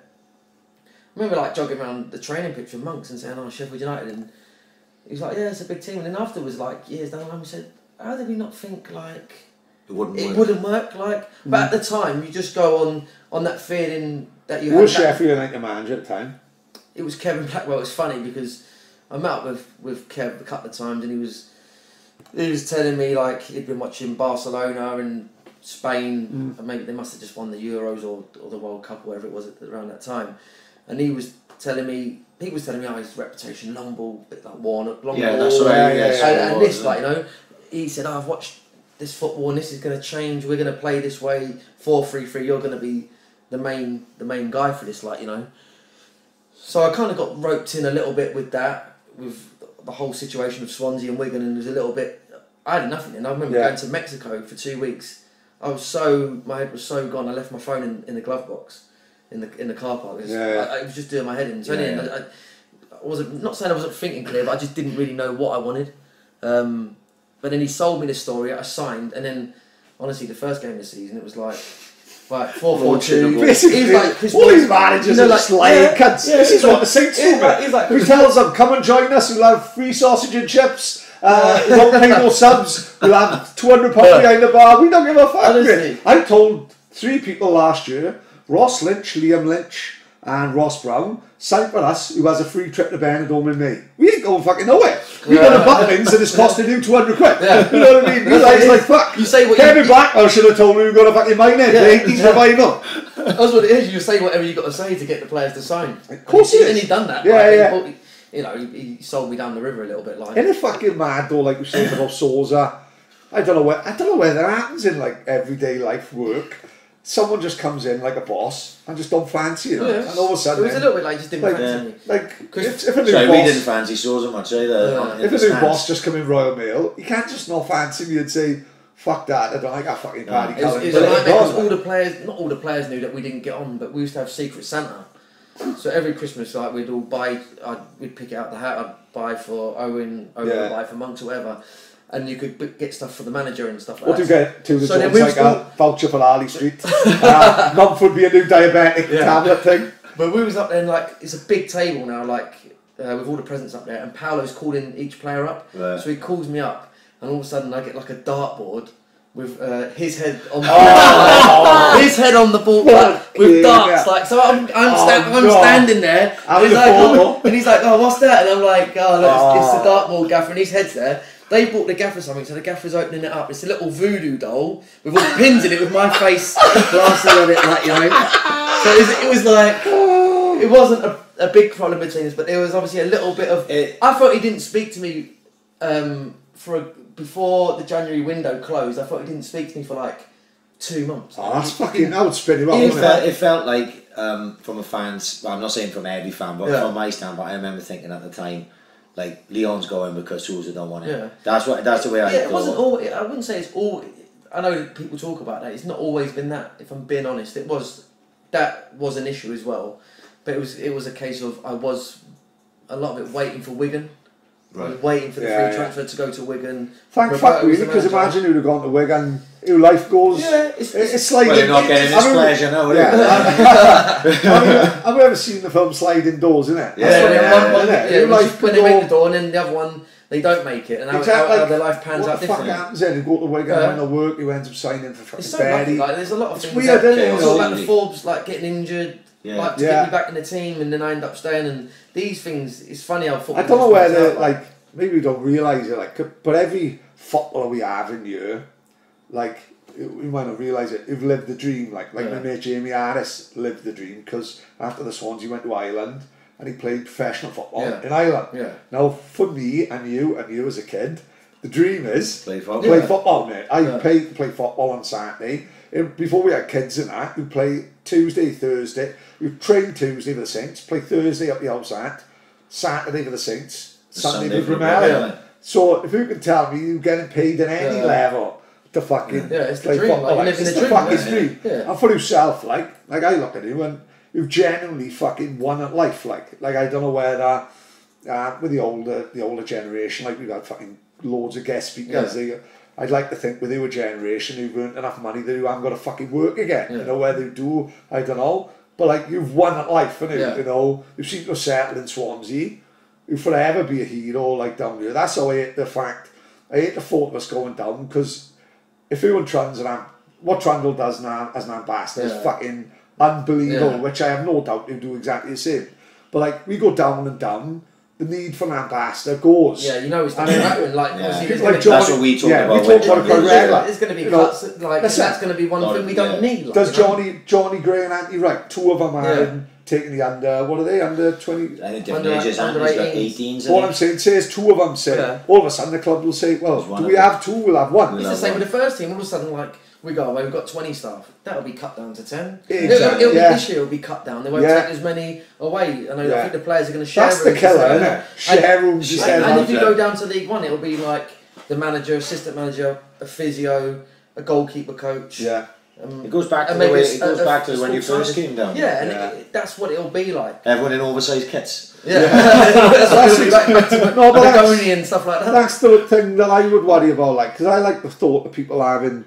I like the thought of you having a job and Johnny Gray and Anthony Wright and Waggy. But to be fair, it's the other people as well you have to think about in the offices, like, you know. 100%. You know, when we stayed in the Premier League, we sell more hospitality and all this kind of stuff, so it's more jobs for people, or on Saturday afternoon. Yeah, more people needed in the office. Selling burgers. Yeah, there's more. There's more work in the bar. It's such a knock-on effect, like when you go down, that people that we don't see as players, and people people don't think about it. Yeah, but it has a massive knock-on effect. You were saying about trans. I forgot to say. I meant to say on last week's podcast. There was a beach football tournament on 2 weeks ago. Yeah. Right? So I took my kids down to have a nose because my missus. Cousin, she plays for Swans ladies, right? Yeah. So she was there as one sort of like ambassador for the Swans, and Trundle was the other one. Yeah. So we goes down when wasn't much going on actually when we got there, and then he comes with us over the speaker. Lee Trundle has just arrived. You want to come and have photos? So my kids, like, because they met Trundle when Trundle came here, see. So they go in, Daddy, come on, Trundle. Right. So I goes up and I thought, do you know what? I've only actually met Trundle once in my life. Yeah. Do you know if I go up there now and he don't remember me, I'm going to break my fucking heart, right? That's right. Genuinely, that's my thought process. And I'm walking up, and it's only like a fucking 45-second walk. I'm going, don't go up and mug me off, Trans. I'm going to have him there, right? So he gets up there. I see Emma first now. My missus cousin. I said, how's it going, Emma? Right? My kids go and see her because obviously they don't know them all their lives. Trans looked at me. Ryan! He goes like that. Massive high five. Big hug like that, conversation. That guy's nearly in tears. Well, I think that's... Isn't that great though? Isn't it right? No, like you and Ida, I think you were probably the same. Like when we met on our Walters Road, I think you thought I was going to fucking hit you. I was kind of and you went, oh, fucking hell. I said, oh, fuck, we just let me just talking about yourself now. But like, do you know what stood out for me? Who drove away and who fucking beat the horn? To it was fuck all. Yeah. But like, as he was driving away, he beat the horn and waved, and he just thinks, oh, fucking hell. Same as when the story I say about Trans is I was walking past him in Tesco's years ago, like, and he's walking up carrying a 6-pack of water. Must have been a Tuesday night. Must have been having drunk test. That's the Thursday recovery day. Right. So it was, it was just, he had a Paco's takeaway in one hand and 6 litres of water in the other. And we passed along, and we never met, but he just gave it the old, all right.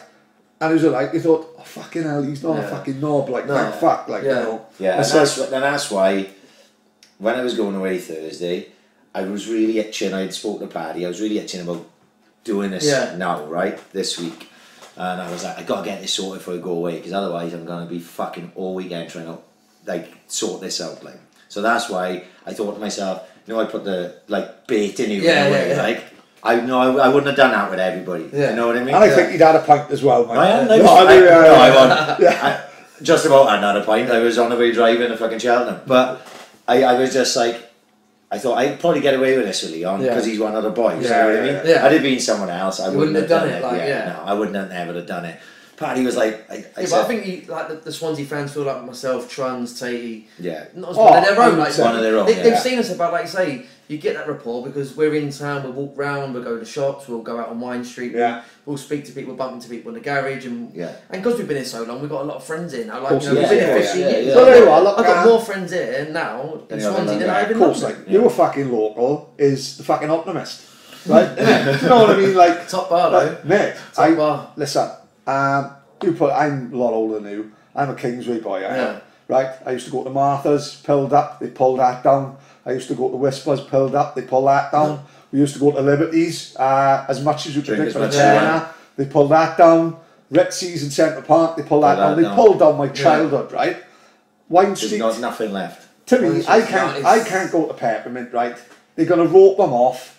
The only celebrities in Swansea, yourself, you and all the Wine Street boys, should be Trundle, John Hartson, Bonnie Tyler, Chris Ware. Maybe Kev Johns if he finished with his missus and he ends up back in and he has a nervous breakdown and he ends up there, right? So we're just going to have them 3 roped off. I'm not a Peppermint boy. Uplands End, Uplands Town could be a good pub, but there's no fucking football shop. Noah's Yard, not for me. The Optimist is the fucking best bar in the Uplands. And I got to admit, since you've been going there, 2 things have happened, right? One is good, because he caved in and he started showing the football. Now that he's the other thing he had a Love Island final there last night. And that's the way they did. Since you've come there, they started showing Love Island. So Leon Britton goes there all of a sudden. Next thing you'll have Love Island final, Celebrity Big Brother, the fashion show, a fucking Antiques Roadshow on a Sunday. You know what I mean? A lot has changed in the Optimist since Leon would go with it. But it's a decent bar. They do good brekkie there as well. Yeah. And a few times in the morning, it's good food. Oh, mate, it's quality. Thing is, I was worried, like, he was going to talk about management. And I thought you'd say, oh no, I don't fancy the Swans. I wanted him to manage the fucking Saints. Never mind the fucking Swans. But now my worry is he's going to be training the Optimist Sunday League team. Imagine he's going to have Tatey, Trundle, Kevin McLeod comes straight from Ministry of Sound lined up. You know what I mean? It's going to be fucking hell of a fucking Sunday League side for the Optimist. But when you came back from Sheffield United, Brendan Rodgers manager then. Yeah. He must have loved you as well. Yeah, Brendan was great. It's weird because when you said about Owen and Darren Waite and about when they got back fit, how Roberto took the players on to another level. When I come back, the first player I noticed had gone to another level was Joe Allen. It was like I was like, wow! Like when I left, Joe was like, don't get me wrong, Joe was a brilliant player when I left. Like, I was a young lad, but in that 6 months that I'd gone, I couldn't believe the difference in the player that I was. I was playing alongside and training alongside, and that was because of Brendan. He's the best. Sometimes it's just a fit, isn't it? Like, did he failed at Watford, he done alright at Reading, but with us he was fucking when he came in, I was like, didn't he just get fucking sacked from Watford after 12 games?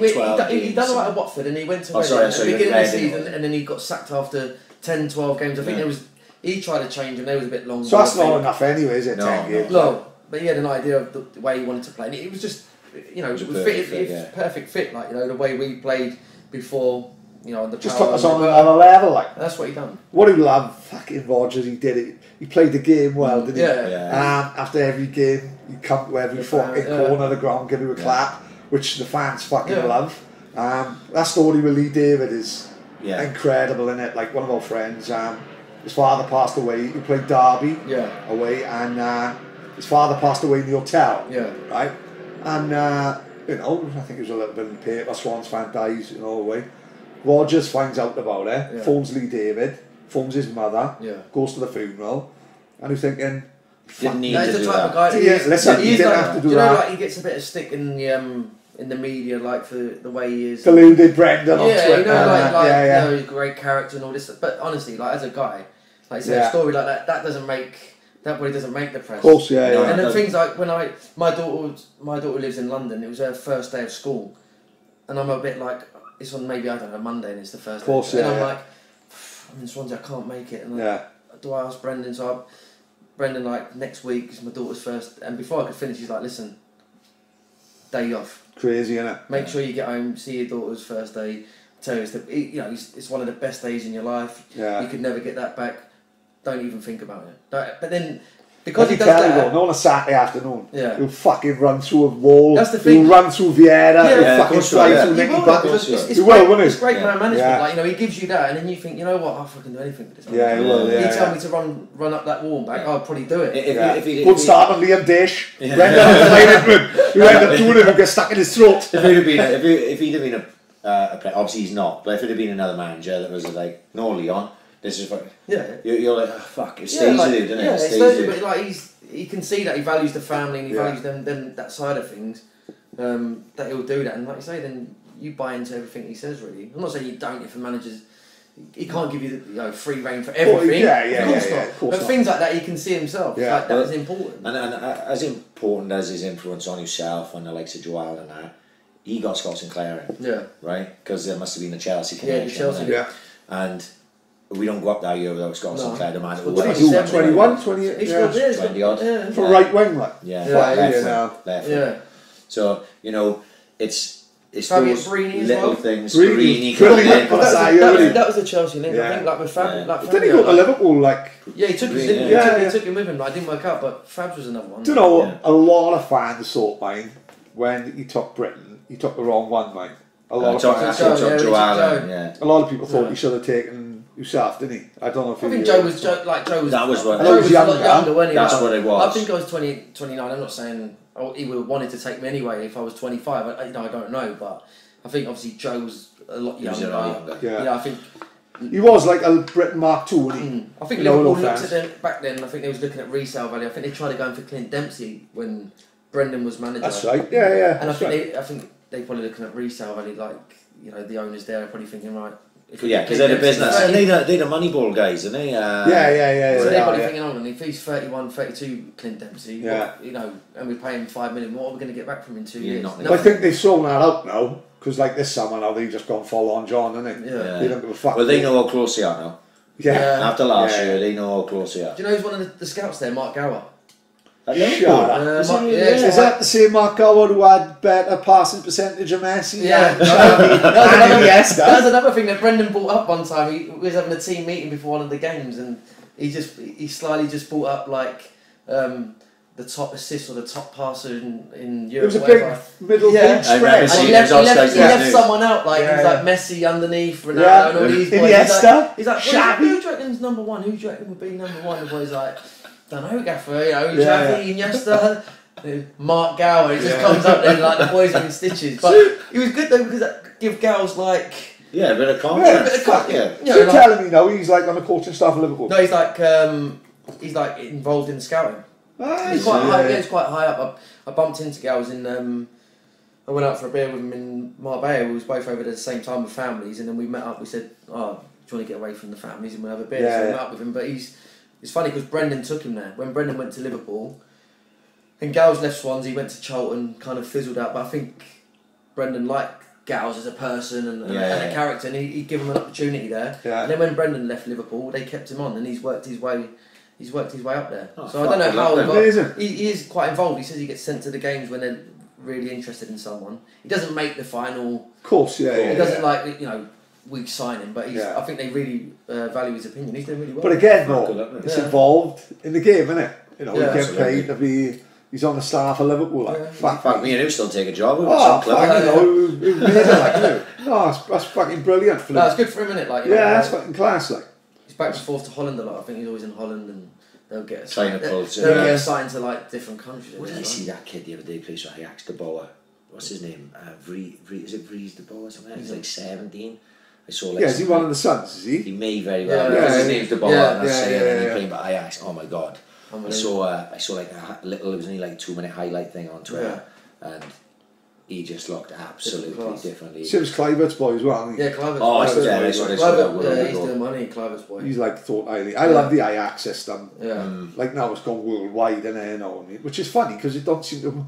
Ajax don't seem to, as much as they bring players through, they can never sort of push in Champions League. They always end up losing. The money, the years ago they done it with like when Kluivert broke through and Seedorf and Edgar Davids. I think they won.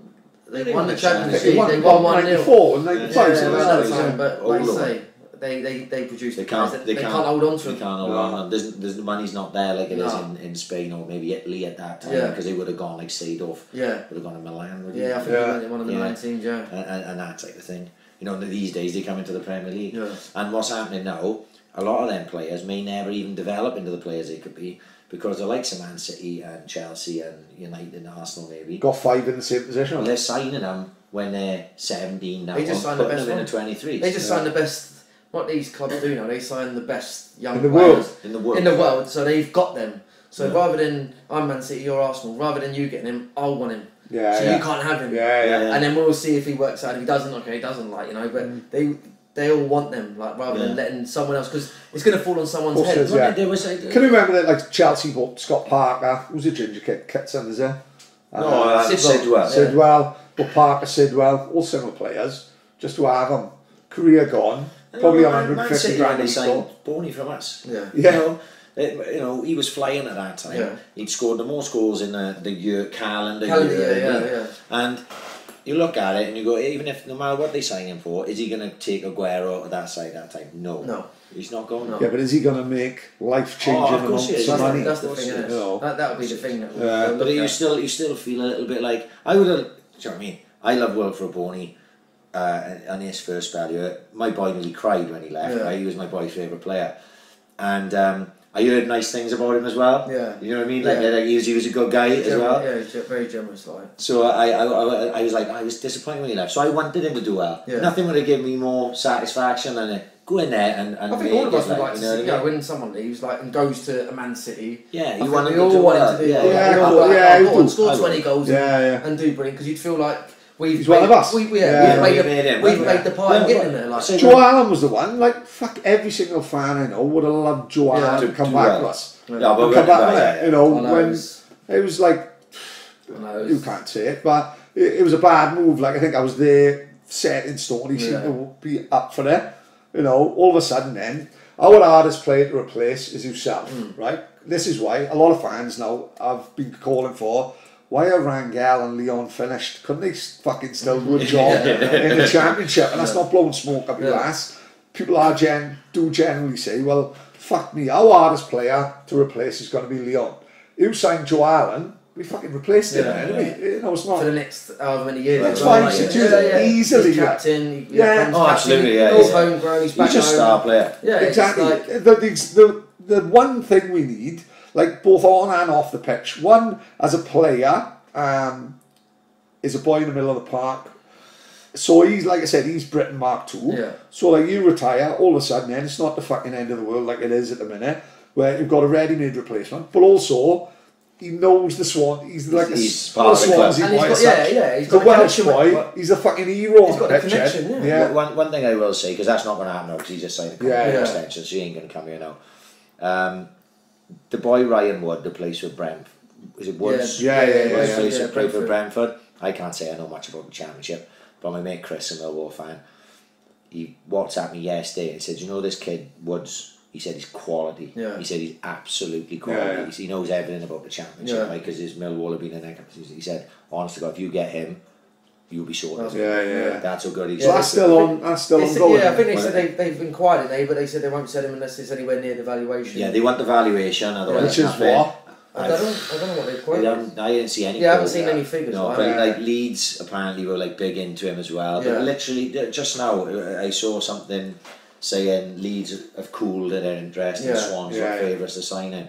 So if you, like you say, if you get him and he like you say, the hardest player to replace would be yourself, then he's maybe the man to do the job. Like I say, I don't know the Mackay apparently that have signed and Selena. I don't know anything about any of them, to be honest.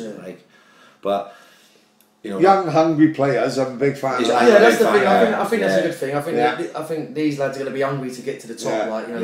That's when you look back at past teams. That's what we had. That's what got us. Not just what got us there, but we was all hungry to get from League 2 to League 1, and then we had players hungry to get to the Championship, and we had players hungry to get to the Premier League. And I think you need to get the balance right. I think it's nice that we got some younger players, freshen the squad up. Was there any chance of you saying, fuck, I could still do a job in the Championship? Or was that once he knocked on the head and he was gone? If I stayed fit for a long period of time, then I think... What was your carrying injury last year? I just kept getting little calf injuries and I'd have problems with my groin. I've been to see a specialist about my groin. When Angel had an operation on his groin, and they gave me an injection in it, they said, this is your last thing. If it doesn't go, then you'll need an operation. It didn't really go, so I'd have to get an operation on my groin. That sounds nasty as well, mate. Calf injuries, I got one on the first day of the season, on the first training session, pulled my calf, 2 weeks in the physio room, 2 weeks on the training pitch, getting back into a bit of fitness. Next thing you know, something else starts playing you up, and then you're back in there. It doesn't matter when injuries like that don't happen to when you it's age. It's like they say as well. It's like the soleus, which is the lower calf, and they say the physios try to be nice to say, well, it is. But like you say, it's in older players. This is typical in older players. Like Gary Monk used to get it all the time towards the end, and things like that just make you think. How old are you now? 35 and 36 next month. Yeah. If I stayed, if I was no one can guarantee you'd be fit, but if I stayed fit and got a bit of consistency in training and playing a little bit, then probably. But I just think my body was telling me last year. You pushed it. It's it's a shame, but I think you know as well when the time is right. I think you know when, of course, when the time is right. And I don't want to stay at the club, not outstay my welcome, but I don't want to just stay there because I've got that. Well, the best. I know. I don't want to just stay there. You want to contribute. And people go, Leon's getting beat all the time, or he's not doing what he used to, and I don't really want to. Well, the biggest compliment for you is me and Ryan shared a season ticket. Yeah. We went off because we couldn't make every week. So we very rarely went to the football again. We never one week I'd have it, next game you'd have it. There's only one person I've ever heard slag him. Oh my God, that's you know what I'm going to say? There was this fucking fat cunt from Aston Villa, wasn't he? You know what I'm on? I know exactly. Right next to us. He fucking hated you with a fucking passion. I couldn't understand it. I couldn't grasp it. It's very odd. This big fucking... I'm fat cunt, I know it's alright, but I'm not documentary fat. Like, it ain't 2 seats. I ain't going to be on Channel 5 or nothing. And he was on his Jackett. Lifted up my fucking bedroom window and shit. This cunt was fucking ochre fat, wasn't he? And he fucking hated him, right? He wouldn't be playing. He'd make a point of shouting to everyone. And the biggest compliment I could play to Leon was everyone would go, "Will you shut up, you fucking nonsense? You don't know what he wanted about." Shut the fuck up. Everyone. And when I never get, he done something one day and he scored.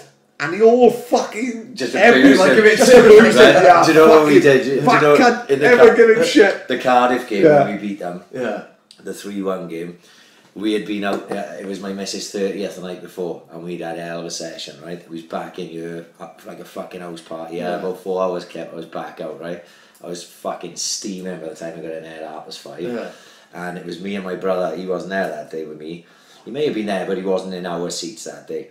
And one of the other boys had snuck out of his seat and come down, so there was 3 of us there, and we were all steaming drunk. And do you know when Boney scored the header, we ran over and we piled that fucking... Did you? Yeah, fucking... we ran down, because he was about just down there to our right, and as we ran down, because we sat right on the end of the fucking row, and we ran down, all 3 of us, like, fucking love it! Because he's like, the only other ever person to come to Aston Villa and do well was Ben Davis, isn't it? So he was sucking Ben Davis off massive. Oh, yeah, idolise Ben Davis. Fair enough, don't fucking take the piss off our Leon, innit? He had some right pelters, like. And in the end, I think he was doing it just to get a fucking right. He was.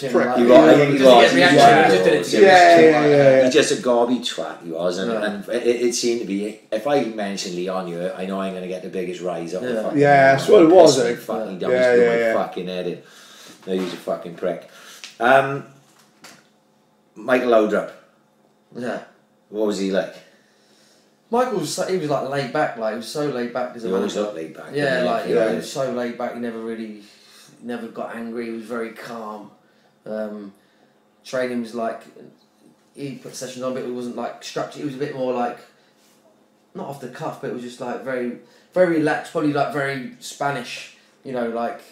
Was he still kicking about with him? Oh man, he was unbelievable. Really? Oh my God. Like Glenn Hoddle did in the 98 World Cup. Honestly. When he's taking free kicks, coming back, I'm up to do it like, fuck. No, it was unbelievable. He would be the best player, like, you know, honestly. He would pass the ball. He'd be like, he'd be a number 10. Yeah. And he'd put a through ball through to someone, and you'd be like, how's he seen that? Honestly, there wouldn't be another player in the team who'd seen that pass, let alone play it. Yeah, of course. And he's all Premier League footballers. Yeah, like, and it was just incredible. Scooping. I remember one time he lobbed Di Cornell. He was like literally in line with the goal. Yeah. And he just scooped it like this. And up and over him, like took the right. Isn't it mad? He nutmegged me once. He was like, so he's right against the line. Yeah. And he had his back to me. I've gone close behind him. Yeah. He's just rolled it like that through my legs. The lads are in stitches. The lads are like, he's done you. But he was, you know, he used to join in, like, you know, when you do like the boxes with 8 on the outside and 2 in the middle trying to get the ball. Yeah. And if you give the ball away, like you go in and switch over. He would join in, but he'd never give the ball away. I got married right back in October, and the hotel we stayed in, they had a football academy, right? And these 2 boys there could both play. He knew they could play, right? They were younger than me, much younger than me, mid-20s. So I talked to one of them, I think he's from Manchester or something, and he said, "Oh, Swansea boy, are you?" He said, "Fuck me, I played football with Michael Laudrup last summer." I said, "What are you talking about?" It turns out like the hotel he was in the year before was in Spain somewhere, right? Yeah. And you know the Spanish, they play it late at night, don't they? Cause it's hot. And they play on them ash pitches. They put the floodlights on, and they probably. I remember walking past them in Benidorm when I'd been there and places like that. They play really late. He said we used to go down and play, me and the boys from the hotel.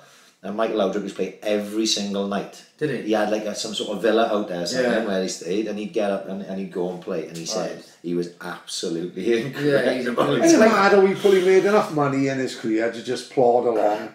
Like you think, what he achieved with us was fucking. No, that season with fucking Michu and the fucking. First year like was. Oh my god, mate! Like that QPR game, wasn't it? It just set us off. 5-0, like you know. Mate, it just set us off, and like there was so many memorable games of that. You know when we beat Arsenal, best player on pitch, fucking best player on pitch. Oh, home now, I mean, when we beat them 3-2. Oh, with Gomez with the header. Yeah. No, Danny Roberts scored the winner. Danny Roberts with... Danny Graham. Danny Graham. No, that was under Brendan, that one. That was it really? That was our first season in the... Right, Laudrup was when we won 2-0 and Michu scored... Michu scored the 2, didn't he? Whether Laudrup just earned enough money in his career just to plod along, but he done so well with us as a man. Do you think he'd be like... Right, where's my next fucking goal? And where did he go? Dubai or something? And didn't. I think he's just quite relaxed. I think. Yeah, not pushing it like. I don't think he's. I don't know, like, but it doesn't seem like he harbours ambitions to be a top manager. I think he's done it as a player. He's played for Real Madrid, Barcelona. I don't think he feels the need to have to be a manager at Man United or Barcelona. Yeah, of course. I think maybe like they talk about you have these president elections and all this kind of stuff. Real Madrid and Barcelona. I think that's the sort of thing he would do, but I don't think he would be the type of guy that would want the stress. Just before they announced Laudrup as manager, I picked a guy up it was the day it happened. I picked a guy up in a taxi from the Dragon Hotel, and he was a Danish journal. Okay. Yeah. So he jumped in a taxi and he said Liberty Stadium. So I knew that something was happening anyway that, like, you know, because you always heard the ground, like, and I said, right, who's going to be announced as manager? And he said, Michael Laudrup. And he was telling me like that in Denmark, Michael Laudrup's like Pele. Michael Laudrup's like Maradona. Yeah. He is. That's the way he described it. He is our Pele. He is our Maradona. Yeah. That's the way he described it. So he's a celebrity in Denmark. So he's probably just. I think he's one of the only players he said that is loved equally from Barcelona and Real Madrid. Really? Yeah, I think they said he. Sometimes when he goes to the airport, they all come out and clap him and stuff like that. Fuck, and he threw a pig's head if you go. That's what I mean. So like, you know, you can imagine if you leave for 5 minutes, Barcelona to go Real Madrid, you hate him. Yeah, of course, It seems apparently he's loved by either. He's one of the only players as well to play one season. Barcelona beat Real Madrid 5-0, and the next season playing a game where Real Madrid beat Barcelona. There's something like that where he's played. He's one of the only players to play in a game like that. Because Swans TV showed a goal he scored once in training. Do you remember it? Did you see it? Right. It was him doing kick-ups on the halfway line. Yeah. And he just turned and like volleyed it. Yeah. And it fucking flew from the full... There was no one in goal. I mean? But it flew and it dropped right underneath the bar on the way in, and he just sort of like strolls off. It's just like normal. Like, for him, it's just like it's normal. Everyone else will be like celebrating, I'll be sliding on my knees, like, whereas he's just like it's normal. Do you have like? We probably couldn't with the Premier League, you know. Like, do you have many end of season trips? All the gang boys are doing. Not really. Not. I'm trying to think now. Do you know what we've done one with Paul Clement when we stayed up? Right. We went to Ibiza. We beat. When Hull lost against Crystal Palace, when we beat Sunderland away, so we beat Sunderland on the Saturday, and Hull had to beat Crystal Palace, and they didn't. So that secured our safety, and then we had West Brom the last game of the season. So we then booked a plane in on Monday morning at like 9 o'clock. Paul Clement said, I'll give you Monday, Tuesday off. You've got to come back in on Wednesday at, I don't know what it was, 3 o'clock.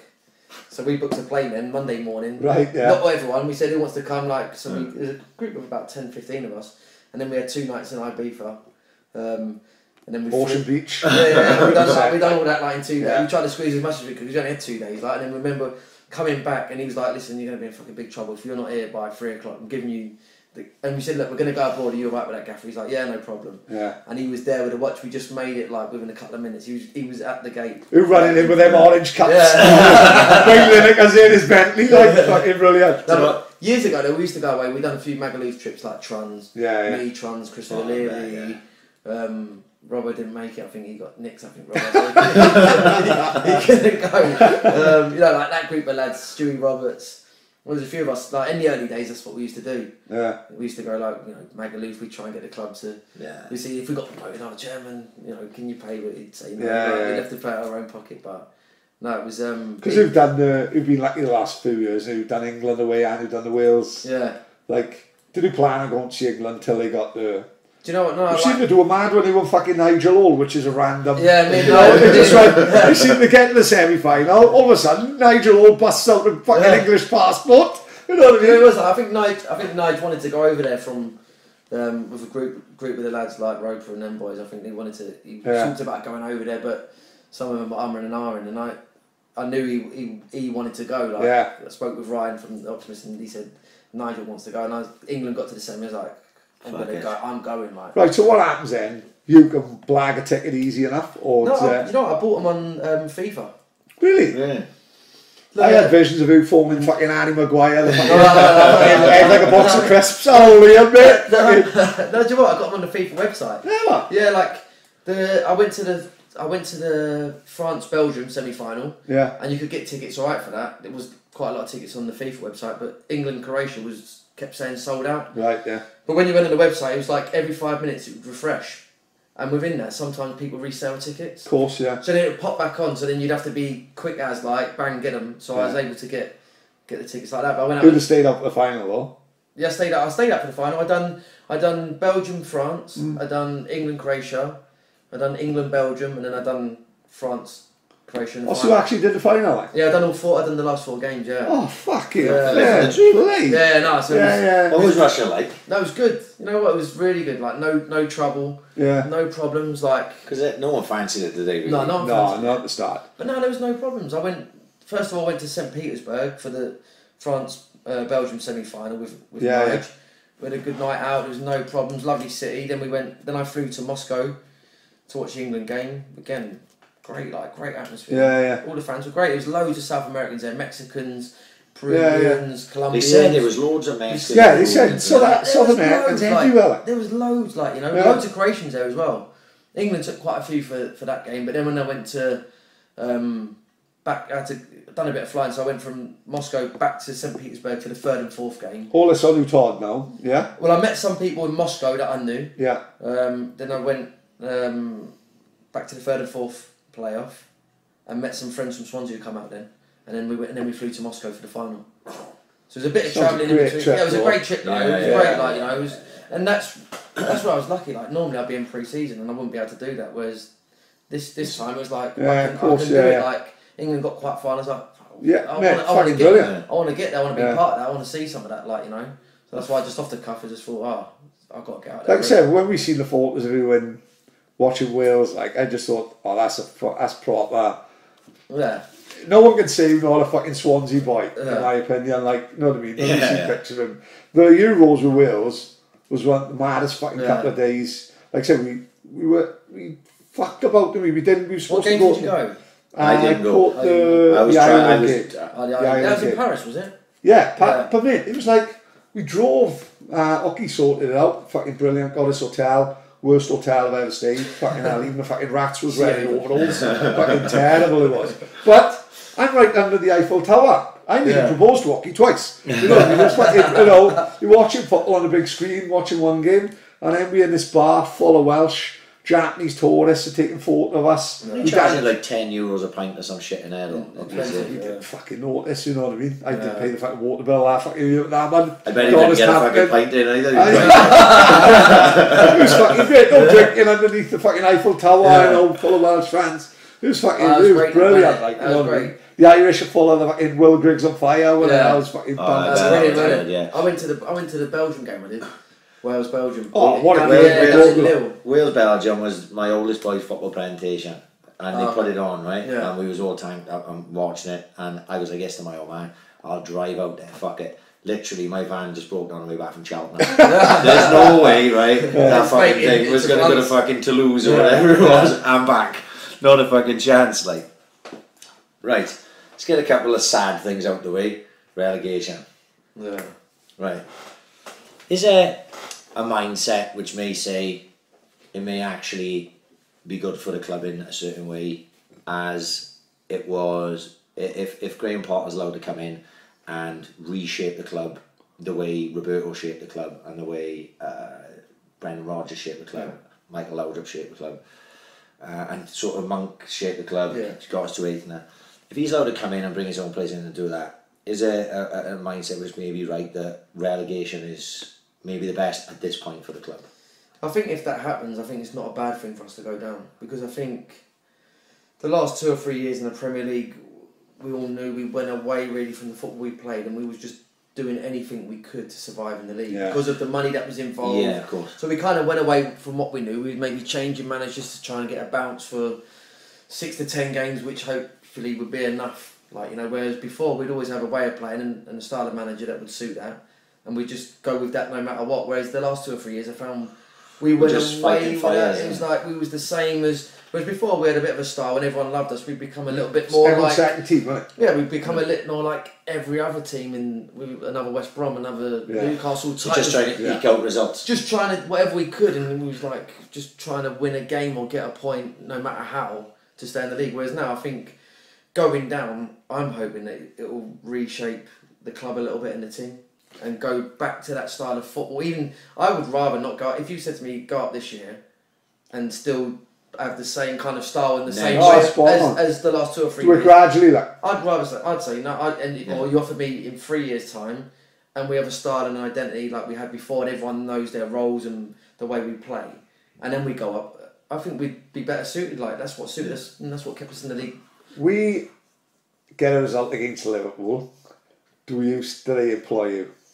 Carvalhal was never going to do well. Yeah. No manager's ever come into the Premier League dressed as Meatloaf and been a success with it. You can't go dressed as if you're just about to bust into the bat out of hell and do well in the Premier League. Like, if we don't lose against Liverpool, do you think they say, let's give it to Leon till the end of the year? Or was that never an option? I don't think that was ever an option. No? It was literally there for that. I did, like I said to the chairman and that, and the owners, I don't want it. I don't want it full time. I don't want it full time. No. Listen, I'll help you as much as I can. Like, listen, the chairman rang me up. He said, look, Paul's going to go. Well, he's gone. Like, we've told him he's going. Do you want to take it? I'll offer it to you. If you don't want to take it, it's no. He said, look, if you say no, it's no problem. I'll find another solution, but I'll offer it to you yourself. Like, if you want to do that. So I said, listen, I'll take it. I'll help the team as much as I can and the club. But long term, I said to him that it's not. If we was picking up results and I could see it was trying to help the team, I would say, if I meant seems to be working. Like, it was working. We was picking up results and we was getting up the table. And I'd say, okay, I'll stay until like maybe then to try and keep us up. Like, but long term, I'd have said if they offered it to me, then after that, I would have said, because I know with Monks, not his big regret, but one of the things he knew that once he took the job, he was either going to get the sack or he was going to move on, and that was going to be his time when Swansea finished. Yeah, well, when we had Trundle, he said exactly the same thing. Yeah. He said that it was like the coaching, he didn't want to do the coaching because there may be that, same what they've done with Kurt over the years, that he's always the one that sort of jumps in. And was that another thought of your mind? Is like you say with Gary Monk, if I take the job in 18 months I could be gone. Like, and then you finish at Swans, innit? And then, if you're saying like your kids are at settling in school. I don't really want to do that. Like, if I went into management, I wouldn't. Listen, you can never say never. Like, I was going to say, is the desire there? You've obviously done the badges. I've done the badges. I don't know. This year's a bit of coming up now. There's a bit of a year out of the full-time football, really, to probably gather my thoughts really and to think what do I want to do, what route do I want to go you are still fucking young, mate. 35, 36. You've got another possibly 30 years of work, innit? Yeah. You know what I mean? Yeah. Because as much as it sounds nice to retire at 35, fuck me, you've got to be bored, innit? I need something to do. Like, I just sit indoors and, like, even now, like, I've got another 4, but I don't start till like September the 1st, really. So I'm getting a bit itchy feet. Just of course you would. Will it be the same thing that the Trundle does? Yeah, I think it's very similar. Like, he's going out into the community. Going out into the community and working. I'll be working the hospitality lounge, the Legends Lounge now, because Kurt was originally going to be hosting it as such, but now obviously when they done that, he wasn't involved as part of the coaching stuff. Now he's gone on the coaching staff. They needed someone, so I'm going to do that on match days. I'm going to do a little bit with Sky. I've got written down your Sky. You're a fantastic pundit without fucking. I think it's come across really fucking well. Like Sky, Sky offered like Scott Minto. And now with Gerrard and Lampard fucking gone, there's an opening, isn't it? You know what I mean? Henry's gone. Henry's gone. Carrick's not back yet, is he? Carrick, sorry. Fuck yeah. Fuck, it's only you. On the way out here, I don't spit today. Yeah. Don't fucking up for yourself. It's going to be Leon, John Fashional, and Lottie Sanchez doing the Sunday afternoons. This guy, 100%. But that's something I look to do. Like, you know, that's something. But look, if it's obvious now, just sitting here with you for a couple of hours, is talking and the banter and everything. This comes easy to do, and I think a lot of those boys that are successful that's what it is. Yeah. What they do is just boys who know football sitting around and chatting, and the more relaxed and the easier it is to come across. Some people hate it, man. Like, you know, like you play with players and they hate speaking in front of the camera. Like, of course. They don't like speaking to the press, or they can't deal with. Well, you can see. You only got to watch Match of the Day, and you can tell when someone don't like it because they're like, you know, it's the most fucking cardboard cut answers you could ever fucking come up with. That's why. And then other guys, they come across a personality. Some are happy and don't mind and can deal with it, like they're comfortable with it. I find the Match of the Day, well, it's because they haven't got the money that Sky have got, like, but fuck me, I watch Match of the Day and it can be very. Don't forget, they've only got, whereas Sky have gone all afternoon to talk about one game, haven't they? And the weekend's football. Yeah. Whereas with Match of the Day, we've got an hour to discuss 12 games. 12 games. And you literally got to fit everything you think of in 30 seconds of analysis. Like, that's fucking hard for anyone, you know, whether it's fucking Alan Shearer or fucking Kevin Kilban. You know, it's hard to get anyone's point across. Whereas on Sky, you've got the Monday night no, the Cardigan never. Yeah, it's great on the Monday night when they pick a team and they go about. You know, I don't even want to watch West Brom versus fucking Crystal Palace. Everyone loves that. I'll take it just to watch Cardigan Neville. Because they give you great insight, don't they? Like, looking at a team, how a team's doing so well, and the reasons why, or why they're struggling, or how they won that game on the weekend. Everyone who ate Neville as a fucking player, respect him as a pundit. Players like that who've got a vision for the game, they can show you stuff. Not so much yourself, you know, but people who maybe not as well schooled at the game, they can show things. You didn't spot this run, you know. This run here is what made because maybe someone dragged that guy someone inside. in football sees that. When you play the game, you can see he's made that movement to drag him to make that space for someone else, or he's made an unselfish run, or he's done that for this reason. Whereas maybe some people don't understand it, don't realise it until he says that, and they go, oh yeah, that's the reason why. Understand? It's like, why is he doing that? He's doing that for a reason for someone else or whatever it may be. It's just understanding. Yeah, they're good, and they shouldn't work because it should be like he's the biggest mank of all time. He's the biggest scouse of all time. They shouldn't get on. Well, if you look at the video of don't forget he suspended from Sky, like, and it's his videos of Carragher. The Carragher's boys with Liverpool Academy, I think, and Carragher's old man is a bit of a character. Had murders with Kenny Dalglish with all accounts years ago and nearly come to blows, like. But like in the Champions League final, you had Carragher in a pub full of people all singing the LA song, and you look at Carragher, you think he's a fucking tidy guy. Like he made one mistake now, and he got interviewed by a woman on Sky Sports, like, and this woman couldn't fucking wait to kill it, you know, and she was saying he don't seem to be showing no remorse, and he went, is that when he had to kind of like publicly apologise? He kind of had to be seen to like come out and say I'm really sorry. She said you're not showing any remorse. He went, well, what else? I think they have kept him on though, I think. Have they? In the summer they did say they're going to keep him on. I think I would like that. I think they're going to keep him on. Brilliant. You know what I mean? There's a lot worse things he could have done. Yeah. You know what I mean? And he made a mistake in the heat of the moment. It was exactly. And like you say, you know, we analysed it earlier on.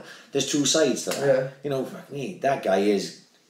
You don't see what that guy has said to him or the booze. Before, like, you don't see the other stuff, do you? Like, he's only filmed that, like, you know. He's not going to show you when he's effing and jeffing and calling him all the names under the sun before that. When he's had 10 people before him as well. Probably spitting in his car. Like, didn't Liverpool lose that day? Yeah, I think they beat them 2-0. Also, you don't know what might have been happening in his life that day. Like, you know, the kids something might be wrong with you know, maybe it probably isn't, but sometimes you don't realise what's happening in their own personal life. You know, because they are human and maybe something happens and then someone's goading them, and then maybe they just react because they're in a bad moment that day. You know, like you say, I mentioned they were family then. You said, have we got a kid in London? Is it? Got just the one? Yeah, I've got a daughter in London. She's 11.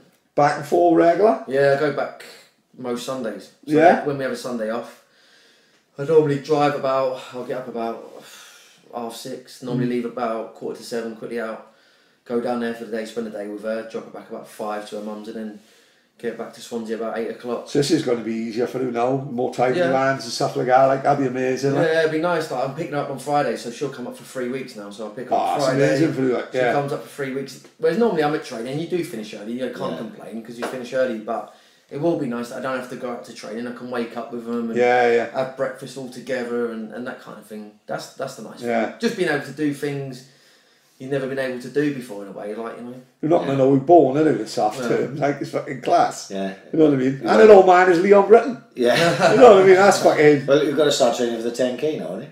I've just done 7 miles today. Did you? Yeah. I've done you know 10k's less than 7 miles. Yeah, no. Do you know what? I know I've done like 11.5k today.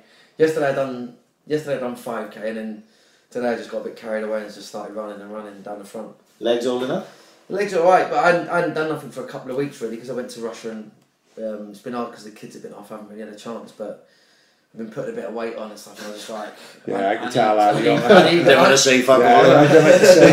He's got pepinos now and a half. I'm having a Mexican kebab, wouldn't he? Huh? I needed an incentive. That's why I just done the Swansea 10k. Well, put myself down to do the Swansea 10k. Put himself down, mate. You're going to be the ambassador. Yeah. You're going to be dressed up with your friends on your back and everything. We know all those boys because they do a little bit of running, and a lot of the boys that are involved with the 10k, the half marathon and all that, they've been here and tell us we know them personally. Yeah. So when I saw that, was it yesterday? I think they was in trying to tap him up, and when he mentioned it, like 10k, I saw it, I was thinking, is it one of those things that Trundle was doing all through the World Cup? Where he's advertising stuff.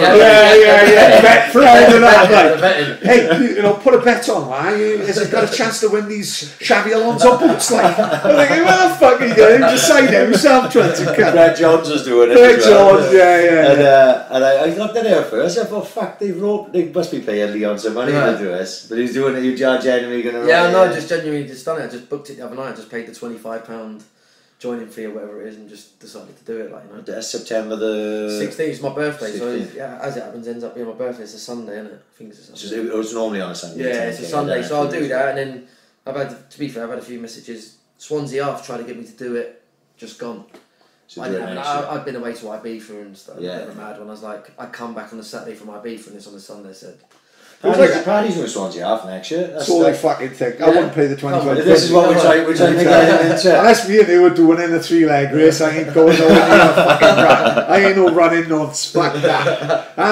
That's fucking Ibiza trip. It was like a Swans reunion, wasn't it? Robbo. Yeah, fucking great. Like no kids, just doing the missus, like. Just me and the missus. Yeah, me and the missus and another 2 couples from Swansea. Like. So 6 of us went out. Hired a villa, and then I see Robbo tweeted something saying about Ibiza, and so I messaged him on WhatsApp. So you tried to avoid him? I tried. But then it was like... he hunted me down. The villa was in the middle of the mountains. I haven't seen the film Sexy Beast. It was like, he's climbing up the mountain trying to get him, like, trying to get him to say dropping him.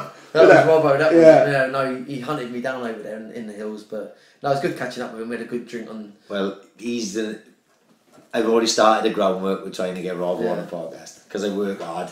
And I was like, I said it, like, my 3 favourite Swans players of all time is yourself, Lee Trundle, and Andy Robinson. So we've had you and Lee now, so now I got to work to get Trundle out. Of Liverpool. I don't know if we're going to fucking do it, but I just have to drive up and pick him up. Robbo's coming down. He's coming down a few times this season. Is he really? Yeah, he's doing a little bit with the hospitality. I think he is anyway. Yeah, so he'll be back and forth. So I've already had a word with Trans. Get the word in. Yeah, he'll do that. No problem. Before we it was a couple of boys. We're not going there. Greatest players you've played against and with. Oh, against.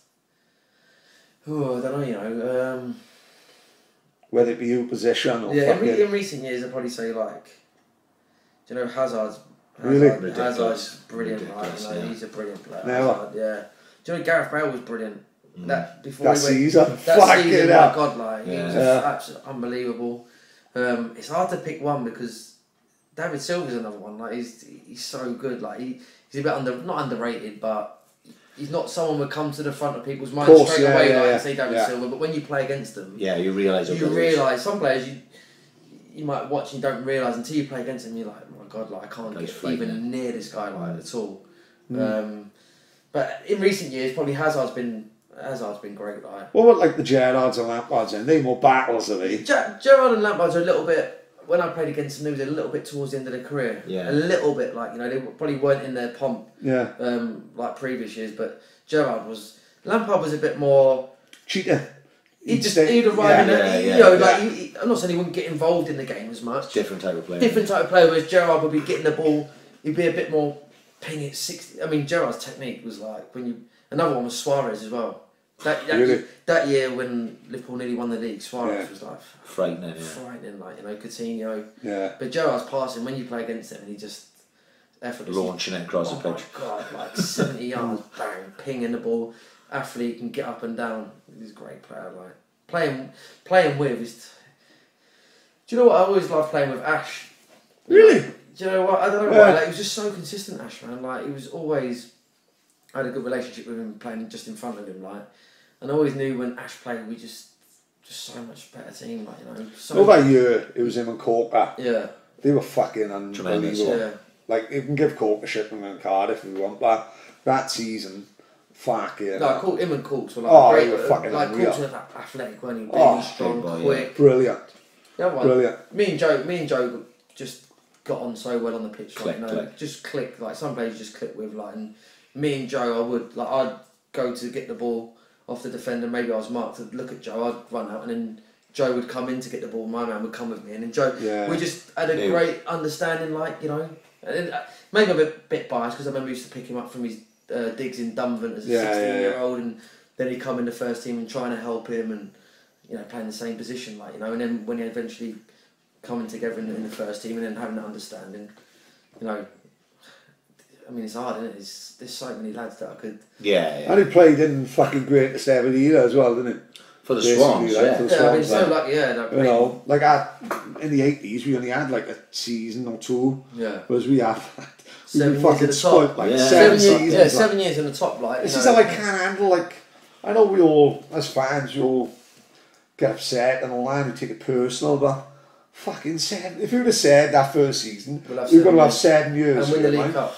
And win the League Cup and play in the fucking Europe, you know. I think it's just that where we've had 7 years, people would hope that we would have built on that and built on that. We did build on it. We got the fucking Europe. Yeah. Unfortunately, sometimes there's a ceiling in it. Yeah. You know. I think the problem was I think we lost players. Players got sold. Players aged. And then maybe the players that come in... Recruitment wasn't quite the same. The players that come in didn't produce what everyone don't care as much as well. The players we lost, like for example, argument's sake, say Joe Allen, who knows everything about Swansea, being picked up on a fucking Tuesday morning by himself in Dunvant. Whereas, say a player comes over from, like, I say, Argentinian fucking centre half, he's probably a great guy, like, good player, but he don't really give a fuck about Swans. Because they know if they go down, they're like, well, I'll probably I'll get picked up like Christmas. And that's looking at what I'm looking at now as regards news and that. You're going to see, I don't mean this actually as regards to Alfie Mawson, because I believe that Alfie Mawson's art was in it all the way through. Yeah. But with some of the other players, same with Lucas Fabianski, but with some of the other players, they're here for the coin, and then they're going to go where the coin is. You know what I mean? It's just a simple. Unfortunately, I think that's modern. Especially at that level. When you go down the leagues and people are earning £1,000 a week, and if they leave, they're going to get £1,000 a week. So it doesn't. They'll give their all because they're not going to get much more. Exactly. But like, when you come down from the Premier League and you get a wage reduced of 30-40%. They're just thinking, of course it is. They want to go back up because they want to get that 40% back. So in the back of their mind, to us, it's life-changing money. Yeah. But to yourselves, it's a weekly wage. And that's why it's hard. It's hard to comprehend a little bit. It's understandable. Because again, that's another thing that probably you appreciate more. Like, you've probably been in the days when you're on a couple of £100 a week, and then to be on like thousands a week, you're thinking. Well, I won't spend that thousands. I'll keep that just in case. But that's looking at what I'm looking at as regards these new signings and that. They look like guys who got something to prove, and I think, like, you know, we need that now. We need guys who are going to come in, and even if they're only planning on using Swansea as a stepping stone, that means they've got to give 100. You don't mind, like when Wilf used to go Man City, you don't mind because he's give us 25 goals that season or whatever it is, and he's got us to Europe or whatever we achieve that season. So you don't mind if Guildford uses us to go to Everton because. They're giving their best because they know, like, this is a platform for me to produce my best, and then you leave, like. But the problem is the players that come in, then Yeah, especially when they're not producing, like, if they're not producing, it's frustrating. Fans turn against them, and then it goes, and you don't want. I don't know if mercenaries is the right term, like, but it's like now we don't need those guys. Like they're the last players we need. Yeah. Anyone who doesn't want to be here, we need to sort of find replacements for them and let them go if they can go up the leagues, or even if they go side to side across the league. Yeah. Just let them go. I'd rather see the likes of, I don't know, this Woods or Mackay or whatever, but I think they're going to be hungry. If they're going to be hungry, and the gaffer, let me ask you about the gaffer. You obviously have met. I spoke to him when he first came. I give him a text, got his number, and give him a text. Said like, "Welcome, I'm here. Like, if you need anything, or you need any help with anything, or you need me, just give me a shout." But I have been up the training ground a couple of times. So I went up this Monday. What are we on today? Wednesday. Yeah. So I went up to watch the Newport game behind closed doors, but I didn't speak to him because of the game. So I went to watch the game. But then I popped up on Monday and seen him. Nice guy, really good guy. All the staff, really nice people. Really good feedback from everyone. All the other, the staff who've been there previous, are still there. They've said, great guys. Then they just went to Austria, didn't they? Austria and Germany. They said it was a good tour. Really, seemed really good. Really good. It's difficult for him, isn't it? He's come at a difficult time. Of course, you've got not feel for him because it's still a good job, but you feel like it's a big transition at the moment. There's going to be a lot of players leaving, a lot of players coming in, and he's having to try and work with that. Would you much rather someone like him though, rather than the like the ones who do the merry-go-round? Allardyce, that's what we've always done though. We've always kind of done that well. Yeah, we've always taken the game. We've always kind of done that in the main. We've kind of done that well, and I think it's good that we've gone back to that. Graham's going every fan is happy with the appointment. I totally agree. I think every fan is happy with the appointment. I think if people know football and you can see what we're doing as regards who's going to be going out and who's going to be coming in, you can see that it's just hark back to what made us successful in the first place.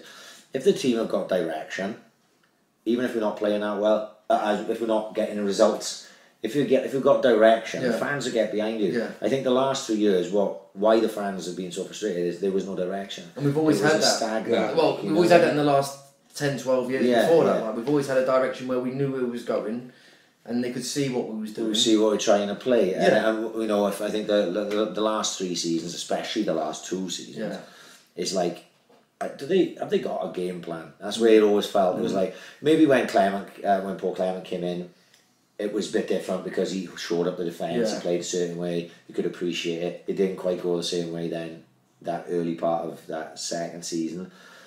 But when Carlos Carvalho came in, and it changed, and we seemed to be a much better side, and then it went up like this, and then back down, and then down like this, you know what I mean? And it was like, there needs to be a bit more consistency to all aspects of the club.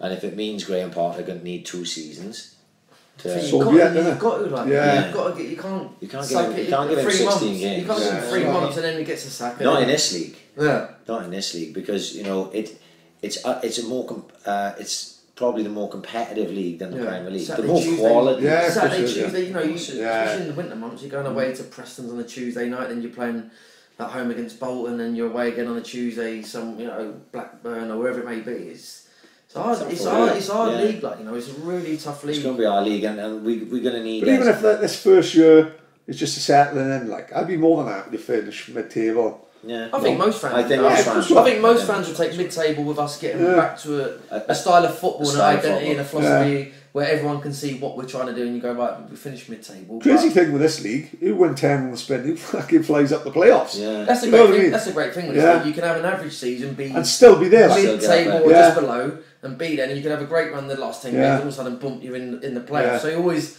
have something to play for towards the end of the season. You could always look at it and go, right, there's 10 games left. Even if we finish 6th, it's a success. Yeah. You know what I mean? Yeah. So, that's something. And we've had so many years now, like you said, the last 2 or 3 years have been, every time we go and watch the Swans, you think, we're not going to get nothing, we are. It's an effort to go, but now we're thinking. It's been like that on the pitch. If we've been honest, it's not been enjoyable. The Premier League has not been enjoyable. You don't win a game for 5 weeks, and then you're trying to grind out. You have to get a point. Down as well. Yeah, you're we have to get a point. You're looking at it, you're going, we need to get a point on Saturday, or at least a point. Pressure's on. And it's horrible. And turning around, you're facing fucking Yaya Toure. It's not enjoyable at times. It weren't the last 2 or 3 years. you're being honest, as players, it weren't enjoyable. The only time it was enjoyable when you were safe, like when you knew you couldn't go down and you could relax a little bit. But that was the only. Cafe Mambo then 2 days later. Snorting a tequila to a straw. But you know that final run of the Clement, when Clement came, stitched me up. Now, as you wouldn't know this, right? But when that day when we beat Everton, the one we beat, right? The first game was Crystal Palace Man City midday, and Man City beat them like 5 or 6-0. Yeah. And then the 3 o'clock game I watched was Hull and Sunderland, right? Jermaine scored, right? Sunderland, yeah. And he's like, and then people were giving me, I said on Twitter something, and it was in a conversation. Someone said we'll win the next 3 games, and I said, if we win the next 3 games, I'll get Bob Bradley tattooed on my ass. And what do we fucking do? We beat fucking Everton, Sunderland, and fucking West Brom. So I had to have Bob Bradley tattooed on my ass. Yeah. Do you want to see it? Fuck hello. Feels like Forrest Gump when he's showing that President Nixon his fucking big nuts.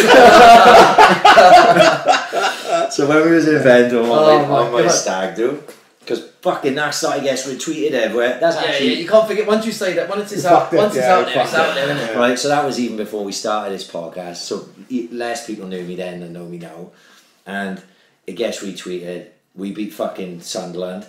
It starts getting retweeted. I was in Sunderland as well, and I'm on the way back in my uncle's car. And I'm going, fuck me, we better not beat West Brom. We're already safe. We're safe now. We need to lose. And we go 1-0 down. 1-0 down at West Brom, and I'm like, they're slackhead.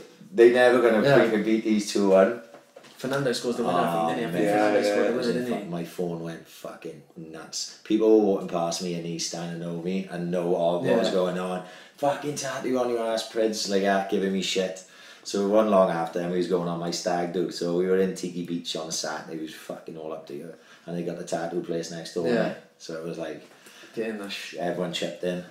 Fair play for doing it. In the fucking look. If you're gonna say stupid things, you've got to back it up, because otherwise no one will respect it. They would say like, "Oh fuck, remember that time he didn't do that?" Yeah. So we went and done it. So thanks for being part of that. You told me before. He's scoring no goal in the last minute. Rolls him €16. Do you remember I gotta ask you this? Do you remember doing the village message that I tagged you in the other day with Ryan Primrose, the best right foot? I can't remember when was that now. Right. I remember when's that. So this was the season before that, or maybe it was earlier on that year. You weren't playing anyway, right? Yeah. And I don't even know whether you were injured or that, but it was like as if you were being left out of the team. So it may have been under Clement earlier on that year. I'm not sure. And I was with my missus and the kids, and my mate messaged me, Alex Grills, and he said, "I'm in the village in Calais." Oh yeah. Right. Yeah. And he said, Leon Britton's sitting literally right by me. So he knew I'm a big fan of you. So I said, get Leon to fucking send a video to me or something, right? Fucking around. Yeah. So then he wrote that thing out, handed it to him, and took the photo and then sent it to me. So then I fucking put it on Twitter. Leon Britton knows his fucking apples. But this was before you were on Twitter, because obviously you were a bit more recent, innit? And I put that up. So then I remembered the other day, I was like, just come through the other day. I was like, oh God, I got to tag Leon on this. And then it was like trying to create the sort of the build up to this. Do you know what I mean? You're pretty good on Twitter. You don't seem to get much shit. You've got like Enzo McNally. Enzo don't get much shit. Enzo gets some shit, man. Oh, I don't see much. Paul Smith. You don't get Paul Smith levels of shit. No, not Paul Smith. But Enzo comes across. You and Enzo quite similar to You're quite active. Enzo's really good with the fans. Like he's always done it a lot, Enzo, isn't he? Yeah, he's always on. He'll always answer back. They say, I got a quick half hour. Anyone ask questions? But what you get in that is 99% of the people are sound as fuck. Yeah. But because I'll read through underneath what tweets he's been sent, you'll get one prick going, remember David A knocked you out in 2 rounds, you twat. What they don't realise is at the time I was one of the biggest fights in fucking boxing. We played Mill that day as well. Say again.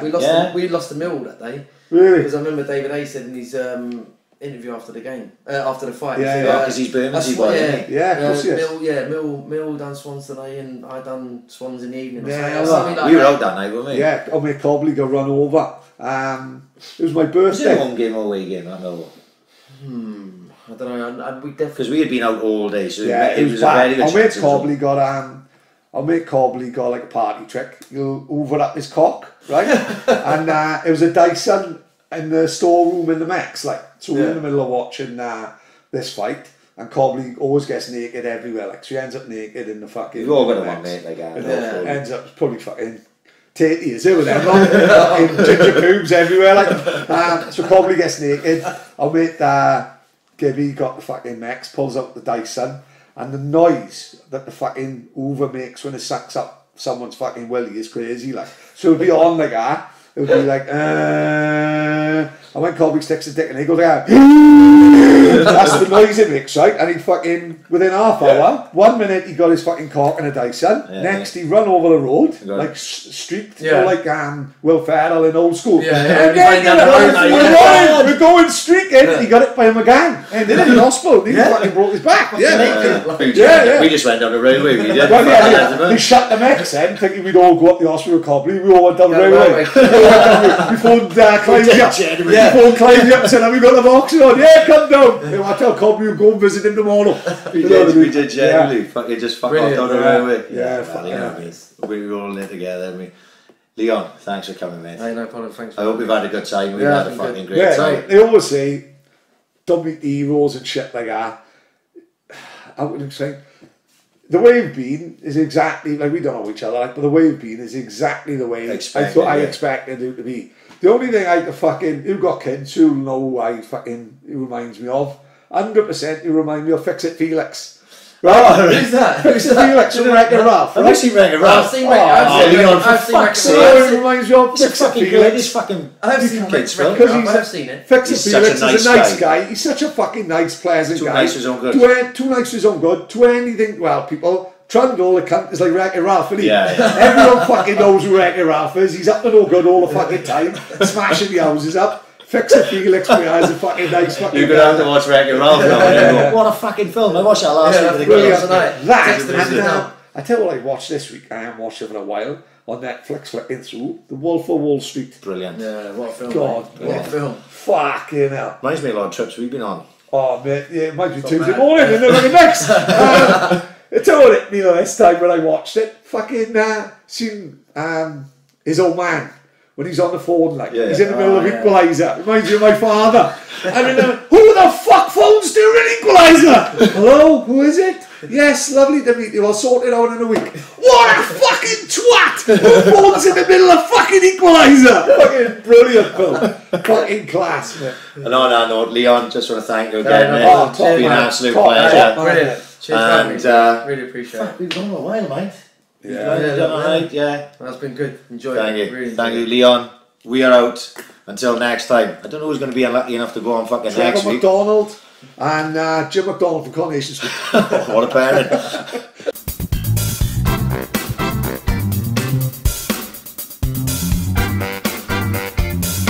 Ambition is critical.